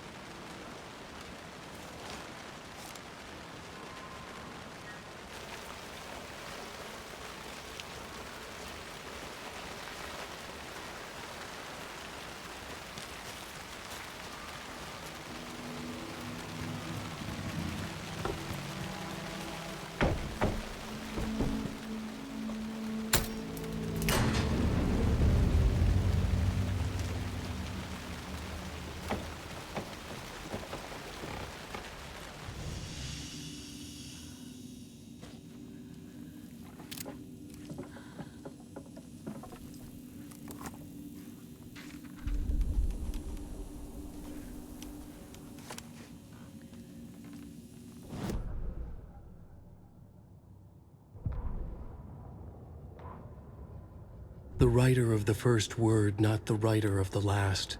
With the terror of the light and the shadow cast. The third eye now open to project the night. This is the moment to write. This is the ritual to lead you on. Your friends will meet him when you are gone.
Another page.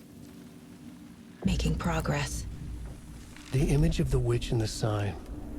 Saga addressed the witch. The smudged line on the heart. The second part recited from memory. I brought you the heart, witch. Show me the terror. Saga pushed the heart through the hole in the sign.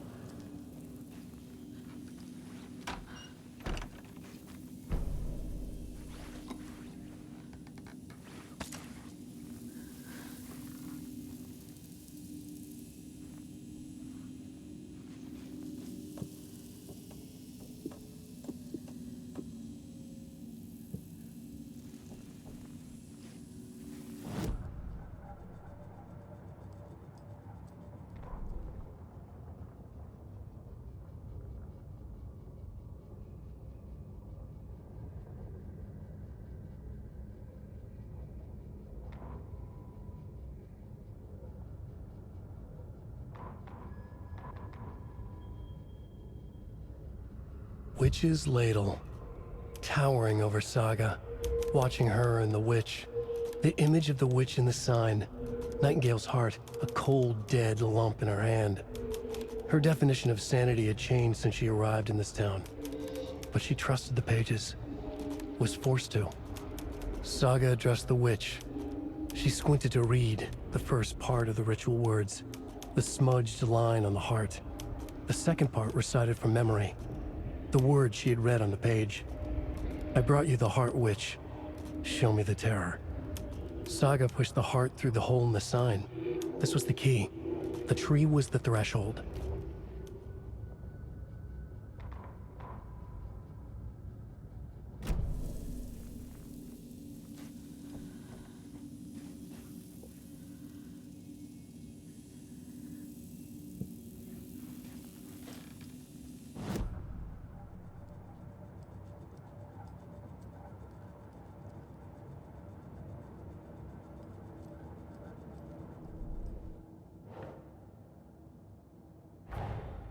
The page from the witch's hut seems to be describing some kind of ritual.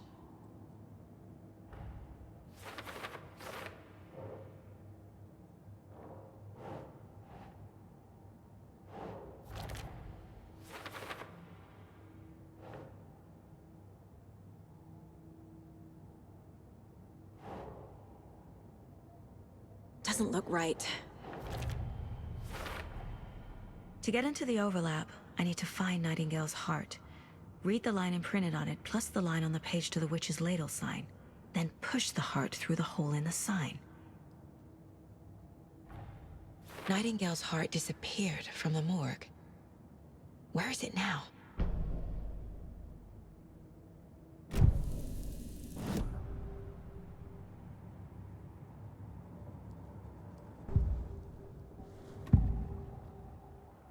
I need Nightingale's heart to get to the overlap. Where is it? The cultist isn't close. He was there, but he was risen. Nightingale was there. The opposite of sunspots. Who said that? That's not it. I don't have what I need to find Nightingale's heart. There must be more. Nightingale's heart. Where is it? While they played cards in the general store, the witch had stolen his heart. Get out of my house. Nightingale's heart is at the general store, in a fridge.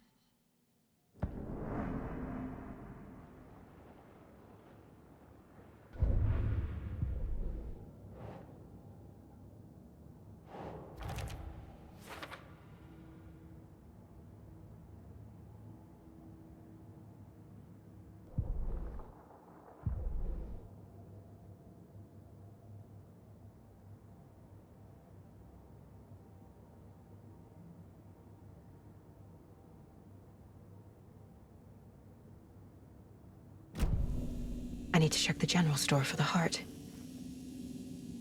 Casey! I'm headed to the general store. I think I know how to get into the overlap. Roger that. I followed some ATV tracks in the woods and got a bit turned around. Did you get lost? I've only been lost once in my life, Anderson. The years I spent with my ex-wife. I'll find my way back, don't you worry about it.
Nightingale.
The text on the heart is clearer now.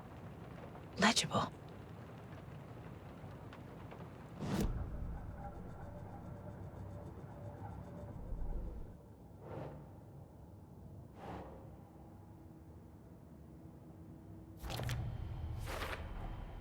Sounds literary. But what does it mean?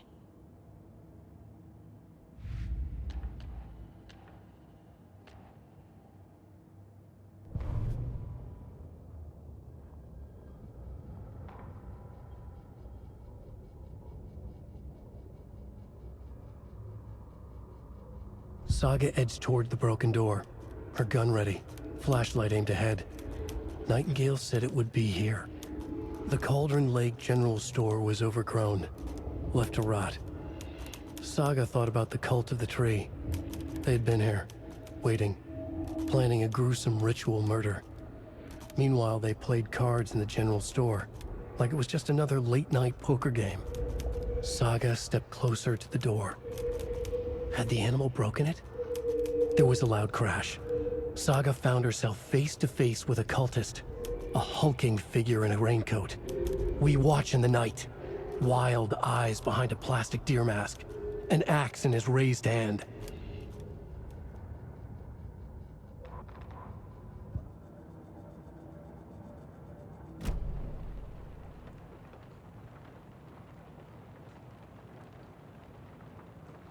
I feel like I recognize this. The fridge. The heart. I knew it would be here. Like I saw it in a dream.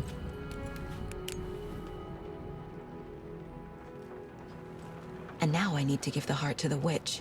Makes total sense.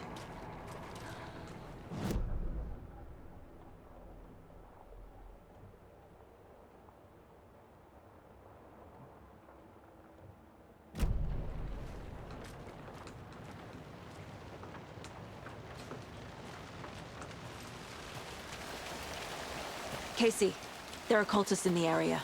They're taken, like Nightingale. Watch yourself out there. Yeah, thanks for the heads up. I'm still finding my way back. You have the worst sense of direction. Any city in America I can get through drunk and blindfolded. It's these damn trees. Okay. I'm en route to Witch's Ladle. I need to perform a ritual to open the overlap. This case just keeps getting weirder.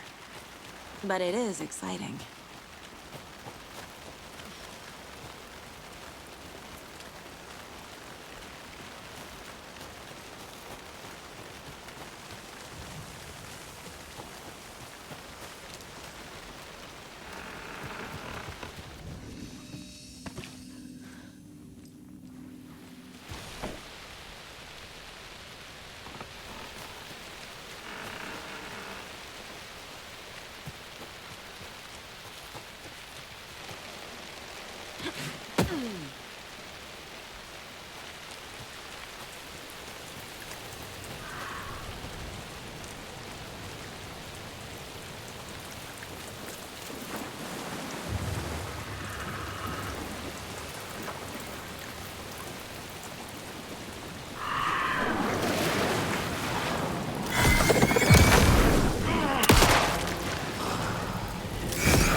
The wave crashed on the far side of the mirror.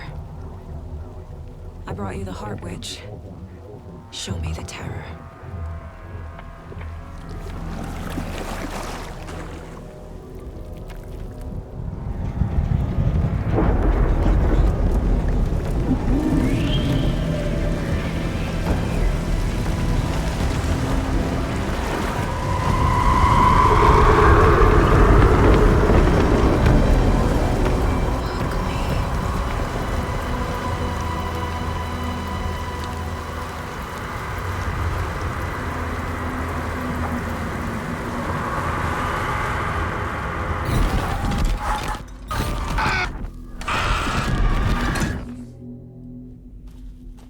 Casey, I think I'm in the overlap.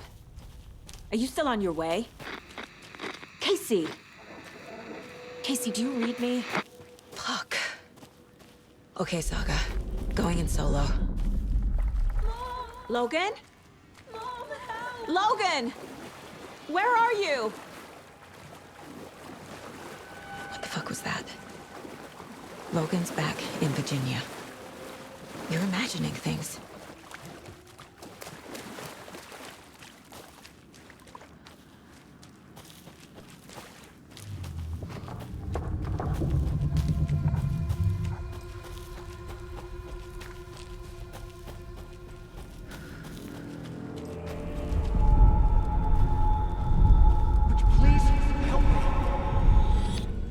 What was that?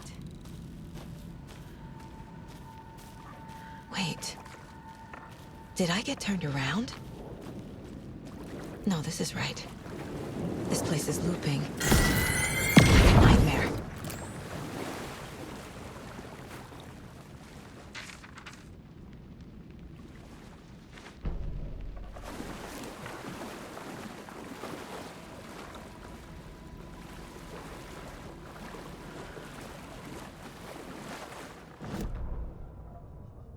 The writer went into the lake, banished the dark presence. Taken still lurked in the woods. The dark place receded. The current pulled back those with darkness inside, into the lake. Nightingale was there, one of them. The dark presence, Jagger had taken him. The witch had stolen his heart. They sank beneath the waves. The dark place, wandering in the shadows, muttering to themselves. It's dark. I'm lost. Where am I?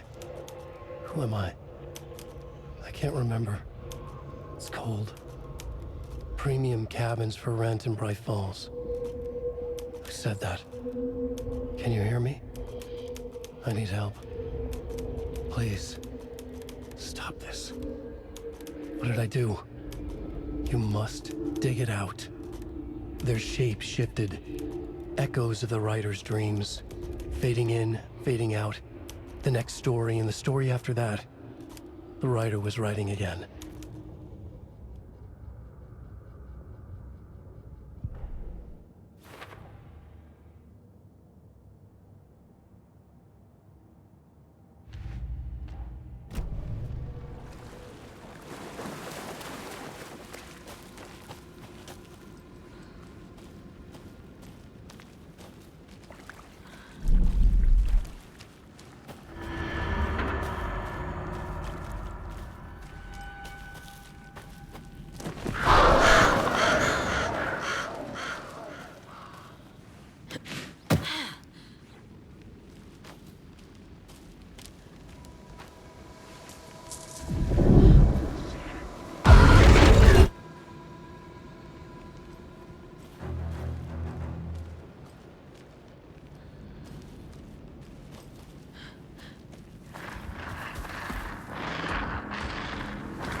He's here.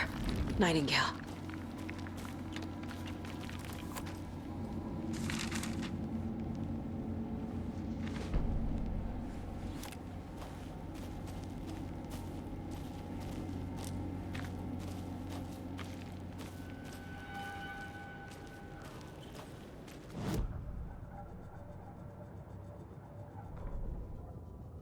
He'd been on the trail of the writer forever. The writer he despised. Hemingway, Bukowski, Wake. I'll get you. I'll find you.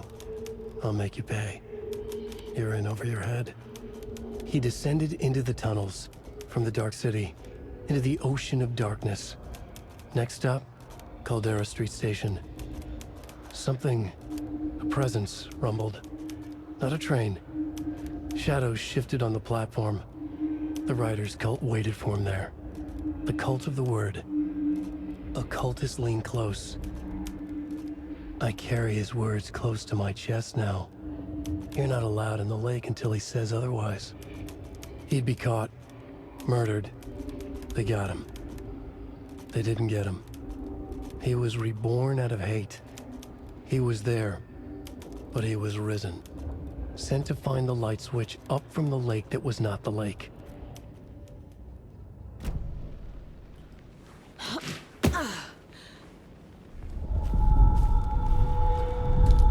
Trapped here. To escape. Danger. Who is that? It's like they're coming in over a bad signal.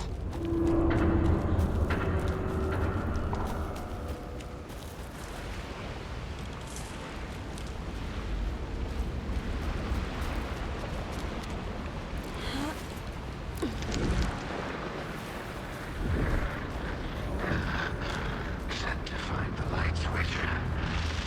Show me the clicker.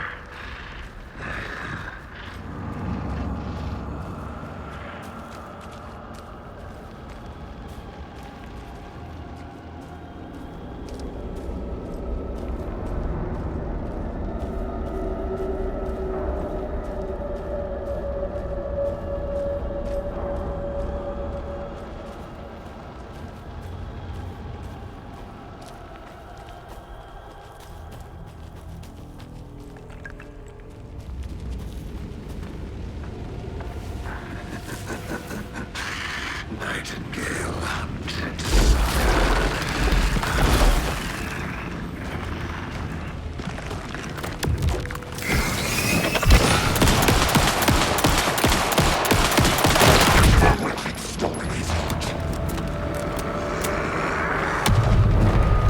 Oh shit!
Who are you?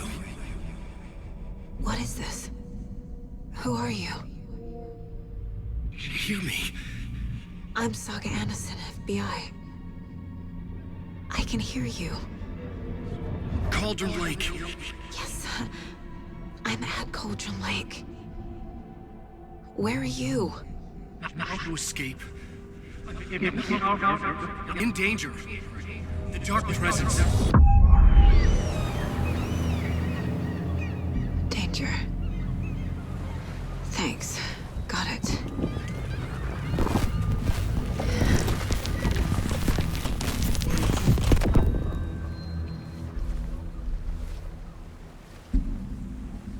Hey!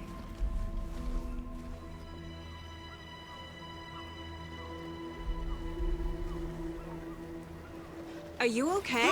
No! It's my fault! It got out with my face! Scratch! Sir, calm down. I'm gonna need you to take a breath. He's changed the story. The dark presence! We must stop it before... Easy now. First things first. What's your name? My name is Alan Wake. I'm a writer. I've been... Wake? Where did you come from? You've been missing for 13 years. 13?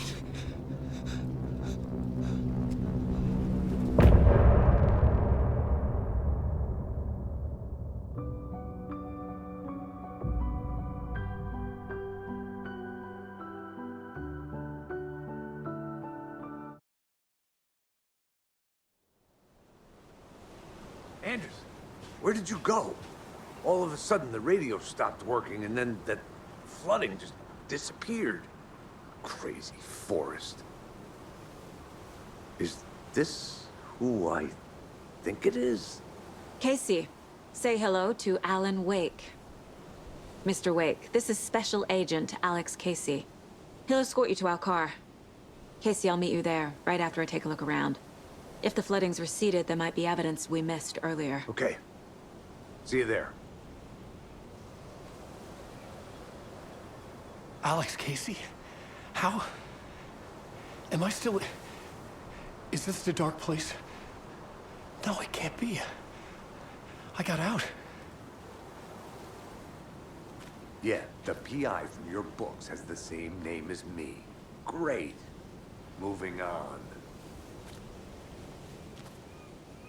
It's a bit of a hike to the car, Wake.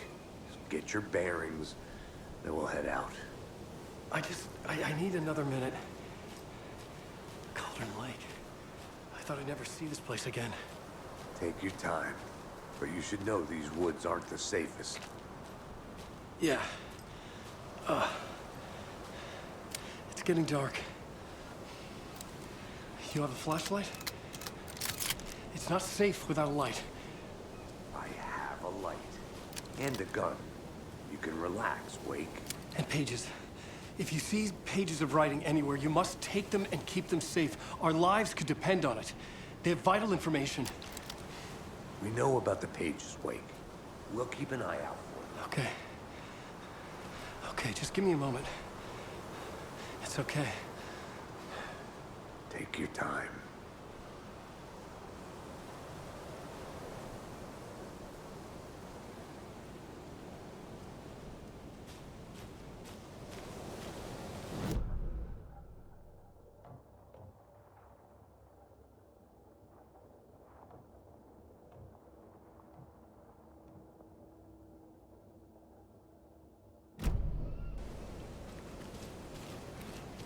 Should look around. With the flooding gone, could be further clues out there. The flooding disappeared very suddenly. I wonder if there's any connection to the overlap. To Nightingale.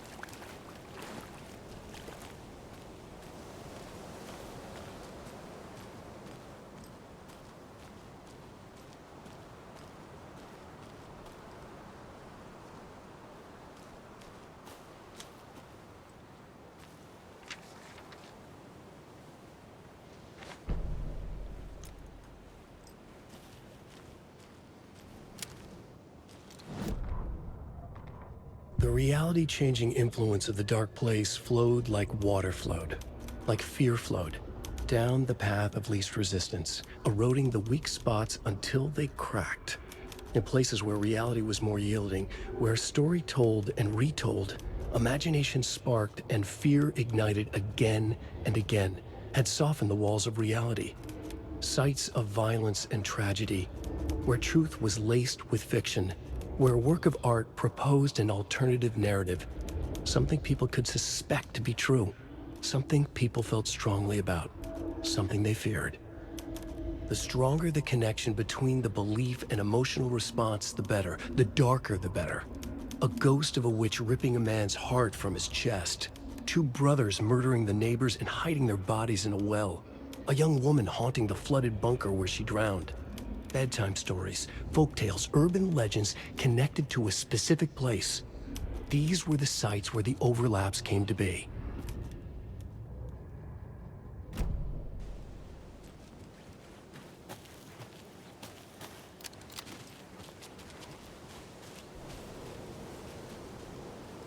A creepy twig sculpture?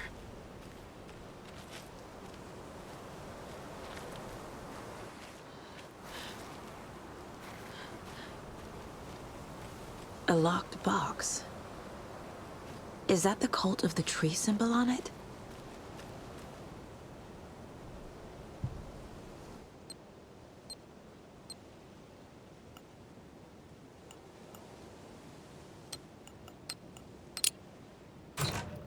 Notes and ammo. Looks like they're tools of the trade. The cult doesn't see their victims as people.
Even the animals are turning into monsters.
The cult is leaving supplies around for themselves.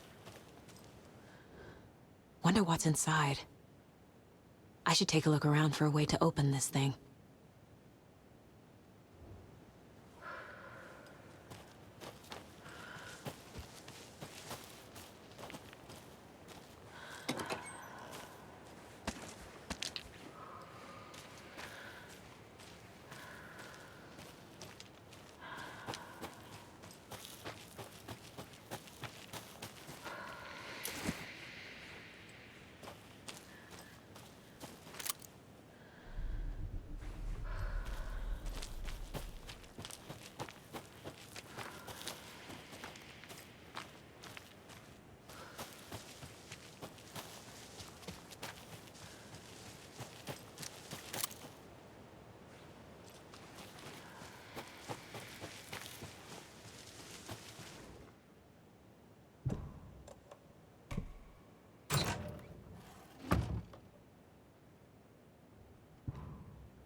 Another one of those lunch boxes.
Another Alex Casey lunchbox?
Activity detected. AWE. Event in progress. Cauldron Lake. What's an AWE? Casey, what exactly does the FBC do? After New York, when I started looking for our friend here, their name came up. I pushed them for any files they had on him, but got stonewalled. They have a reputation of showing up for weird shit. They have a presence here, and now we find our writer. How about that?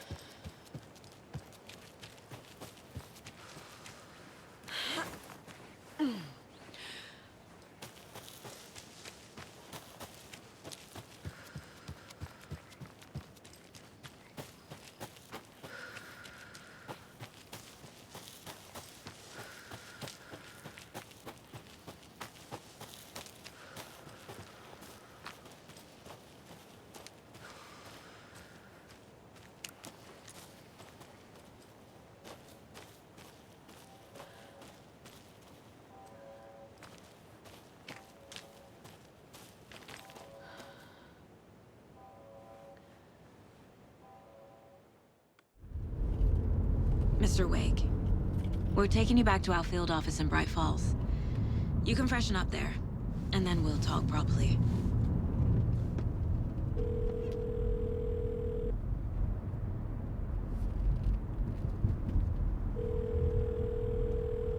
Hey, Mom. Before you say anything, I'm totally fine. Don't freak out. Dad shouldn't have even texted you. Logan? No one texted me. What's going on? I'm totally fine. I slipped, that's all. God, it's not the end of the world. Put your father on the phone. Okay. Dad, it's Mom. Don't worry, hon. Logan slipped in the shower and bumped her head. She has a slight concussion, but I'm keeping an eye on her. Lucky I heard her fall. She could have drowned. Jesus, David. Why didn't you call? I tried. It didn't go through. She's fine, really. But what about you? You sound stressed. No, it's, just weird case, that's all. Well, if you need a hint, my years of board game victories tell me Colonel Mustard did it. I'll keep an eye out for him. Love you, Dave. Love you too, honey. Want to say bye to Logan? Just tell her I love her. Bye for now.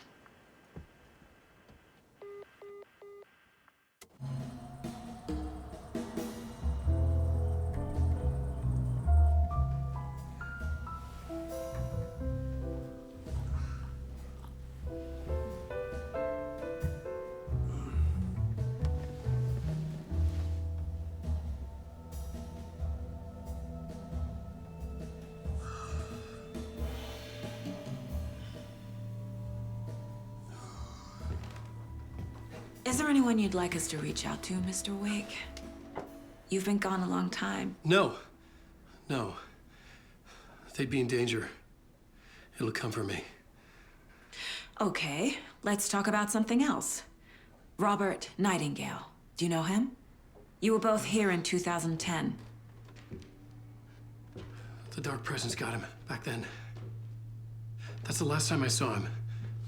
13 years. Fuck me. Tell us about the pages. You had what looks like a title page with you. Return. Is this the name of the story on these pages?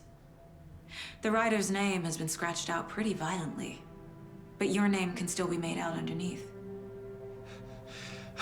Scratched out. Yeah. Scratch.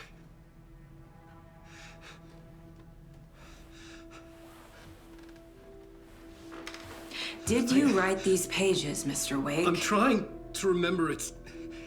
It's a crazy jumble, like a nightmare. It doesn't make sense.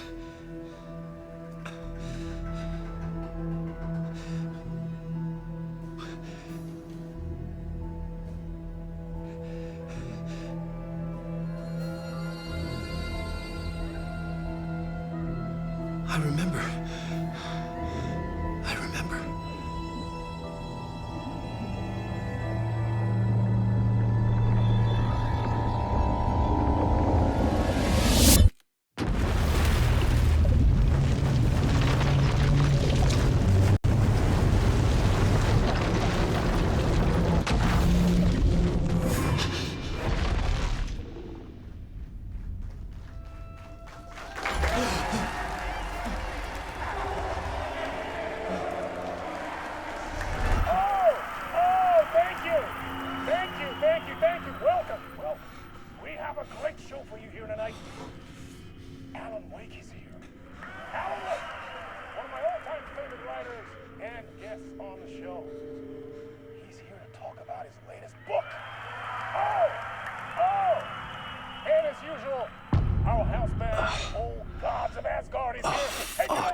tonight? Waking up in places with no memory of how I'd gotten there. It was out of control. I didn't need another mugshot in the fucking tabloids. Had I already done the show? Was that a recording?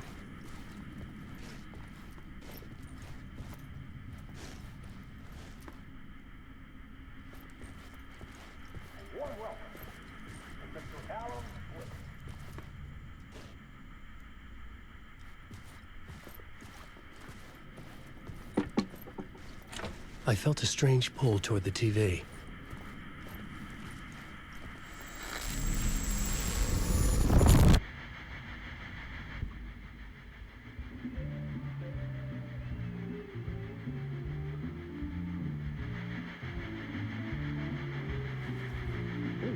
Warm welcome to Mr. Alan Wake.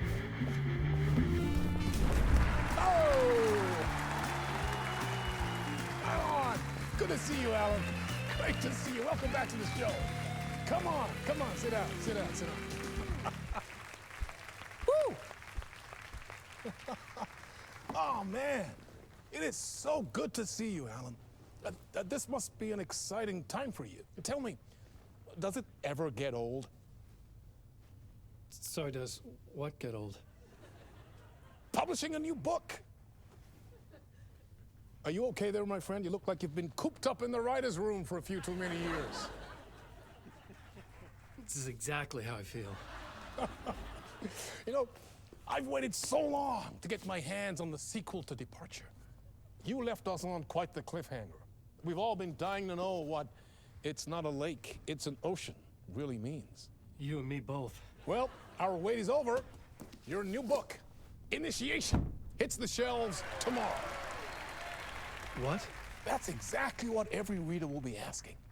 This book is mind-bending. It's so cerebral. I mean, how would you describe it? An auto-fictional thought experiment? A horror story? A postmodern detective story? Wait. This isn't right. I haven't written anything. He's so humble. Okay, you got me. Good prank, very funny. But yeah, sad to say, I've not written this. I'd remember if I'd written a book, right? Or maybe it was written by your evil double. Well played, man! That is spot on! Playing the role here. Pretending the world of the book overlaps our own. That's very meta indeed. You see, Initiation tells the story of a fictional writer named Alan Wake, who is trapped in a nightmare, desperately trying to find the manuscript of a novel he has forgotten he has written. The book is set in New York, but it might not be New York at all.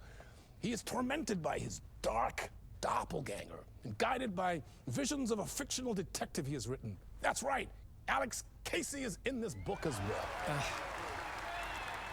I guess we'll just keep doing this the whole show. The joke's on me. But isn't that what you sign up for with autofiction? No, but seriously, I found the structure of the reality you build in the book fascinating. It reminded me of The Matrix. I mean, the writer is physically in his writer's room, trapped there, and he projects himself out to this dark dream of New York through the story he is writing. Like astral projection. Did I get that right? Yeah, that's exactly right. Go on. I should be taking notes here. This is great stuff. Notes to that other Alan Wake in that room writing this as we speak? Are we all in your story, Alan? Wow.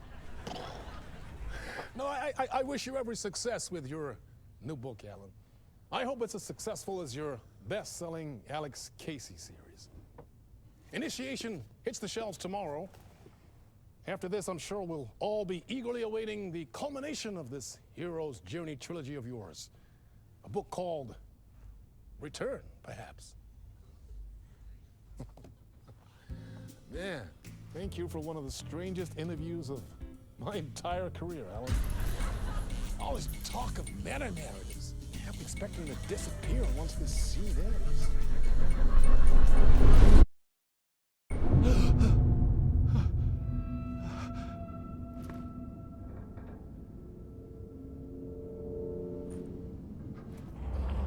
Hello?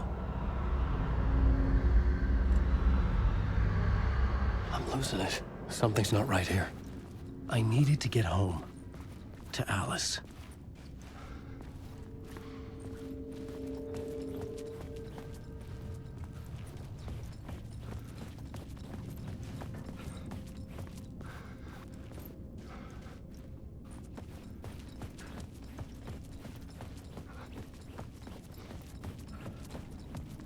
What the hell was that interview? Some kind of joke? Initiation? I never wrote a book called Initiation. This felt like a bad dream. Could make a good horror story.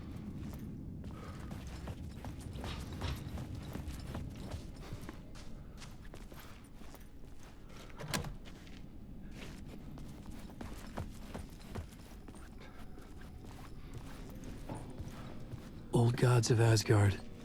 That name sounded familiar.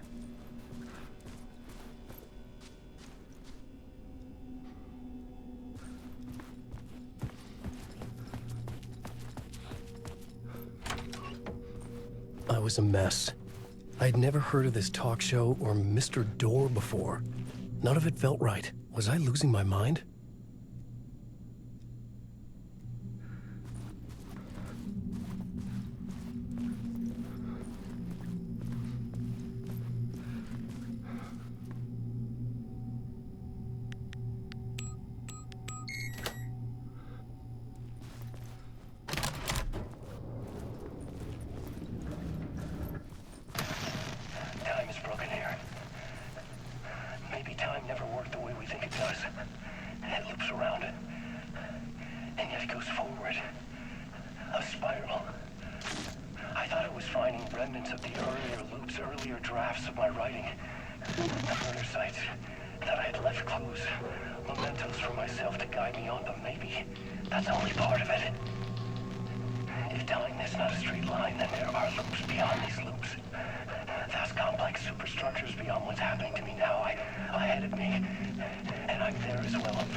Which version of myself was I?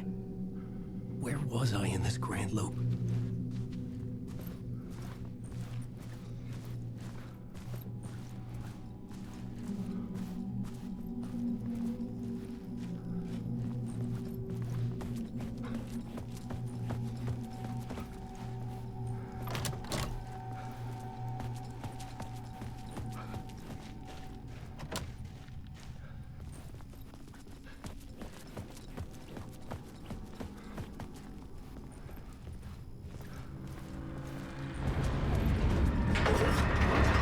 There was something in the studio with me.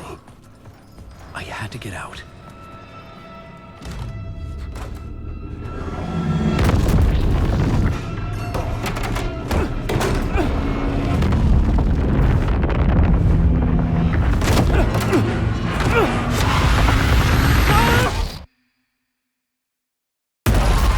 This is the ritual to ritual.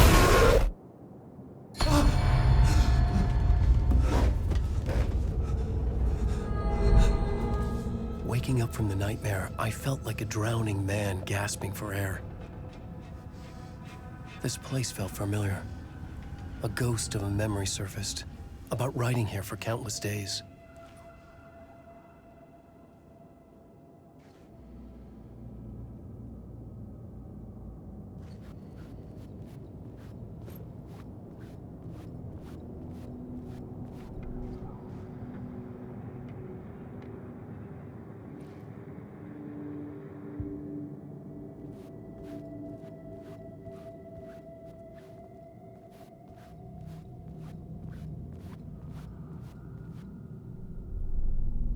Plotboard for mapping out a story. On the index cards, the nightmare that just happened to me. A summary of the story so far. But other notes as well. Warnings. I had written them. I couldn't remember what it all meant. The name Scratch filled me with dread. I could trust these words.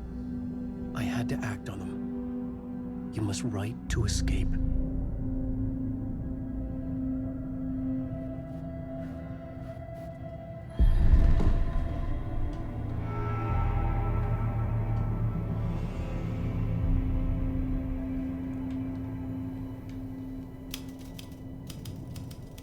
I didn't remember much, but I knew my thoughts and ideas could manifest as reality in this dark place. I'd use my writing to project myself out of this room, like a deep sea diver to go deeper and explore the depths of this prison for a way out. This room was my boat. Writing was my lifeline. I would start again at the talk show.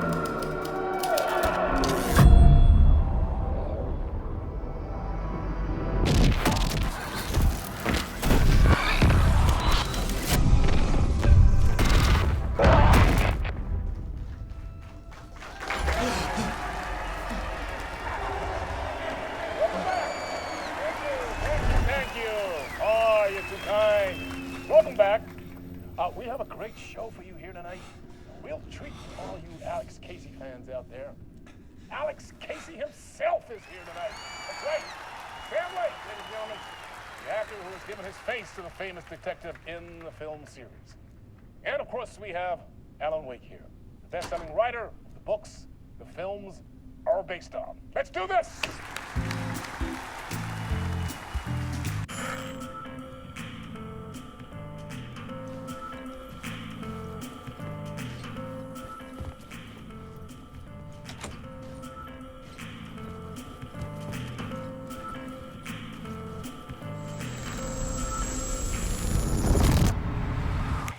Welcome back to the show. So, Alan, as the creator of the character, how do you feel about this? Sorry, what?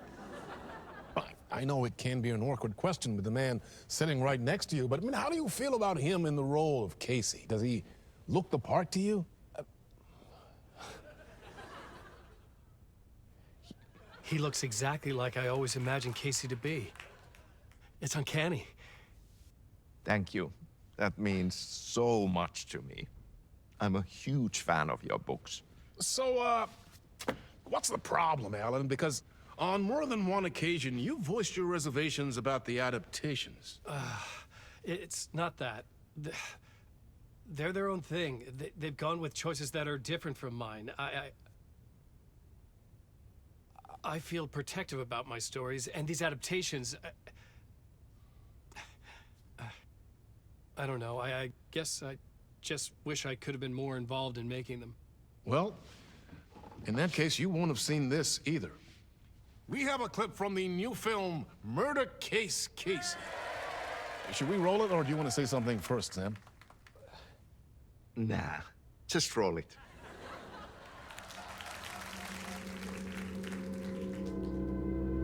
This city was an old scar that refused to heal. The rain made it fester. It needed the sun, but there was only the night. I was tired.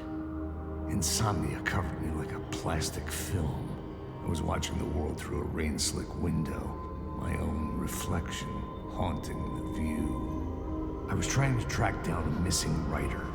My only clue was a table lamp, shaped like an angel. The only thing to shed light on this sordid mystery.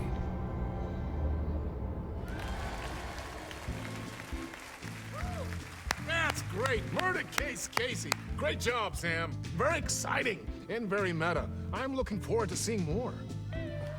Wait, stop. What was that about a writer? About a lamp?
Hello?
Ah, Lorraine! There you are, Tom. Oh, not so much evil that not a bit of good as well. Not one without the other. Good to see you. Hey, I can't seem to find my way out of here. Can you point me to the exit? No totta helvetissä. Of course, Tom. The work will instruct its maker. I was gonna get something from the basement for you, but you can get it yourself now. The more cooks, the worse the soup.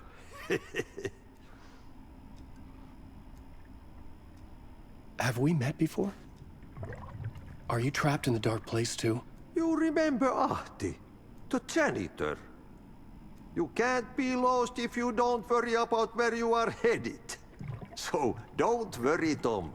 The sun will shine even into a heap of twigs. Just remember to turn on the lights. It won't take long when you get to work. What do you want me to get from the basement? And my name's Alan, not Tom. Ja, mutta katsopako a man, but a man with a tool makes two, Tom. Eikö niin? And a man with a tool can build his own exit. It's in a shoebox, in the basement where you left it. Safe as in the Lord's purse. Here's the key.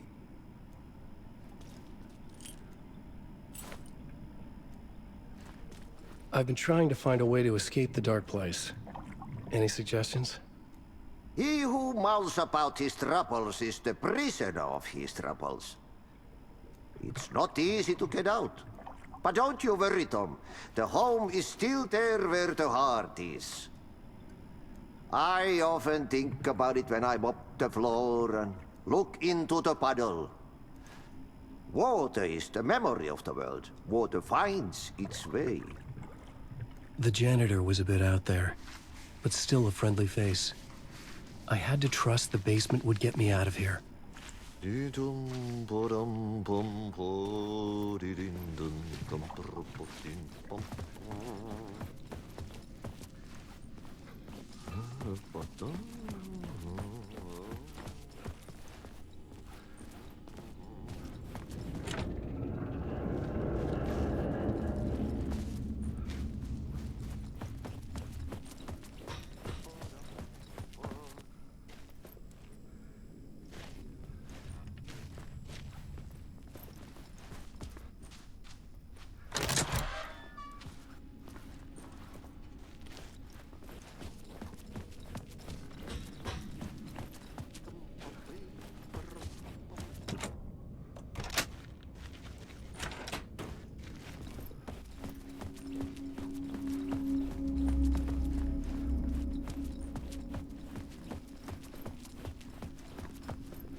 The talk show host? What do you think? A writer trapped in a dream world attempts to write a story to shape reality around him and escape. He is beset by visions leaking in from realities beyond his own. He uses those visions as inspiration for his stories, in hopes of giving them power, to make them come true. Us, hidden few, know that ultimately he will succeed. But before that, many of his stories collapse back into the stuff that dreams are made of, to remain as they began, works of fiction. And yet, maybe there is a gleam of truth to be unearthed from these tales. A rare glimpse into the unseen realities beyond our own, offering us intriguing avenues of contemplation as they transpire in Night Springs.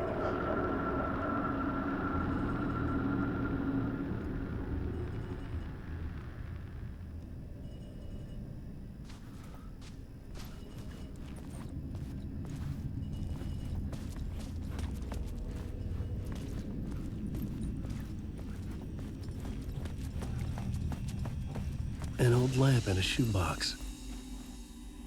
Was this what the janitor had left for me?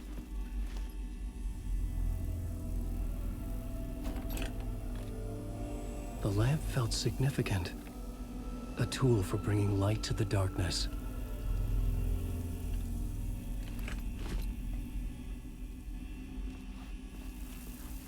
I felt a magnetic pull between the lamp and the light overhead. Whoa! When the light jumped into my lamp, the whole room changed, like something in a dream. Opening a way forward, the lamp was humming. The bulb glowed. It held the light now.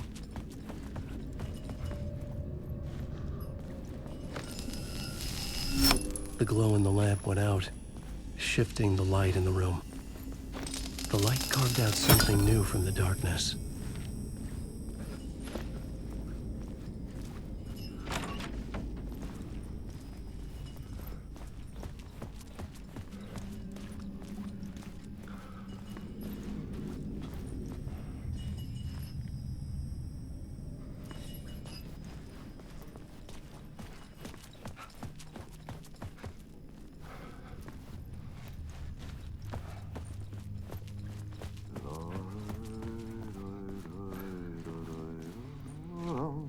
I needed to find another way out.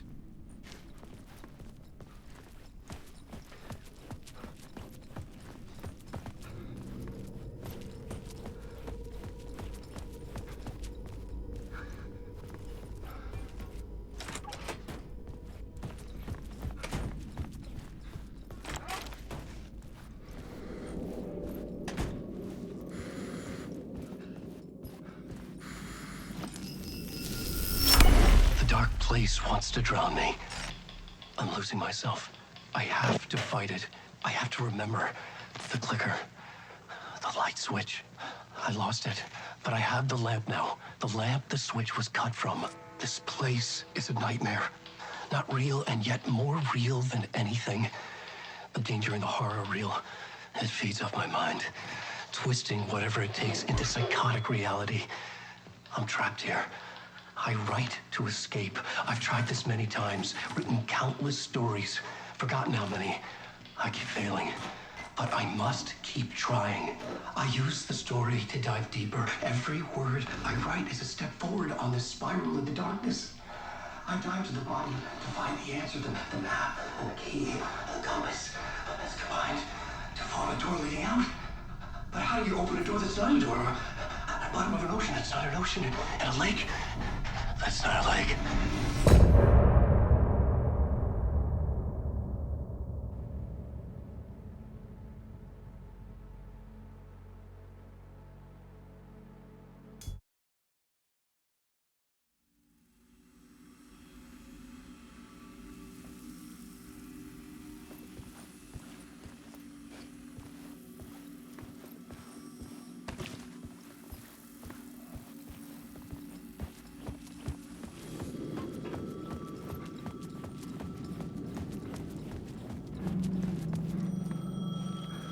The payphone was ringing.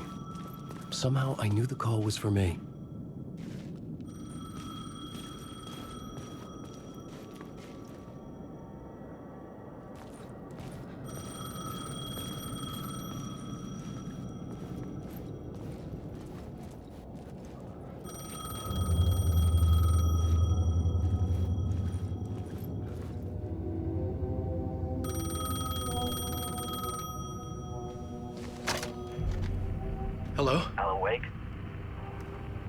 Yes. Do you know who I am? No. Who is this? We'll get to that later. There are spies all over. Shadows. A sense of deja vu washed over me. Had I had this conversation before? Alan, listen to me carefully.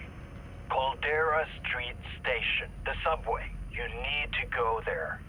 I'll call you again later. Make sure to pick up. Do I know you? I know you from somewhere. You've just forgotten again. We're in this together. Don't worry. I got you now. We've been working. Great. I'm losing you. Hello? Hello?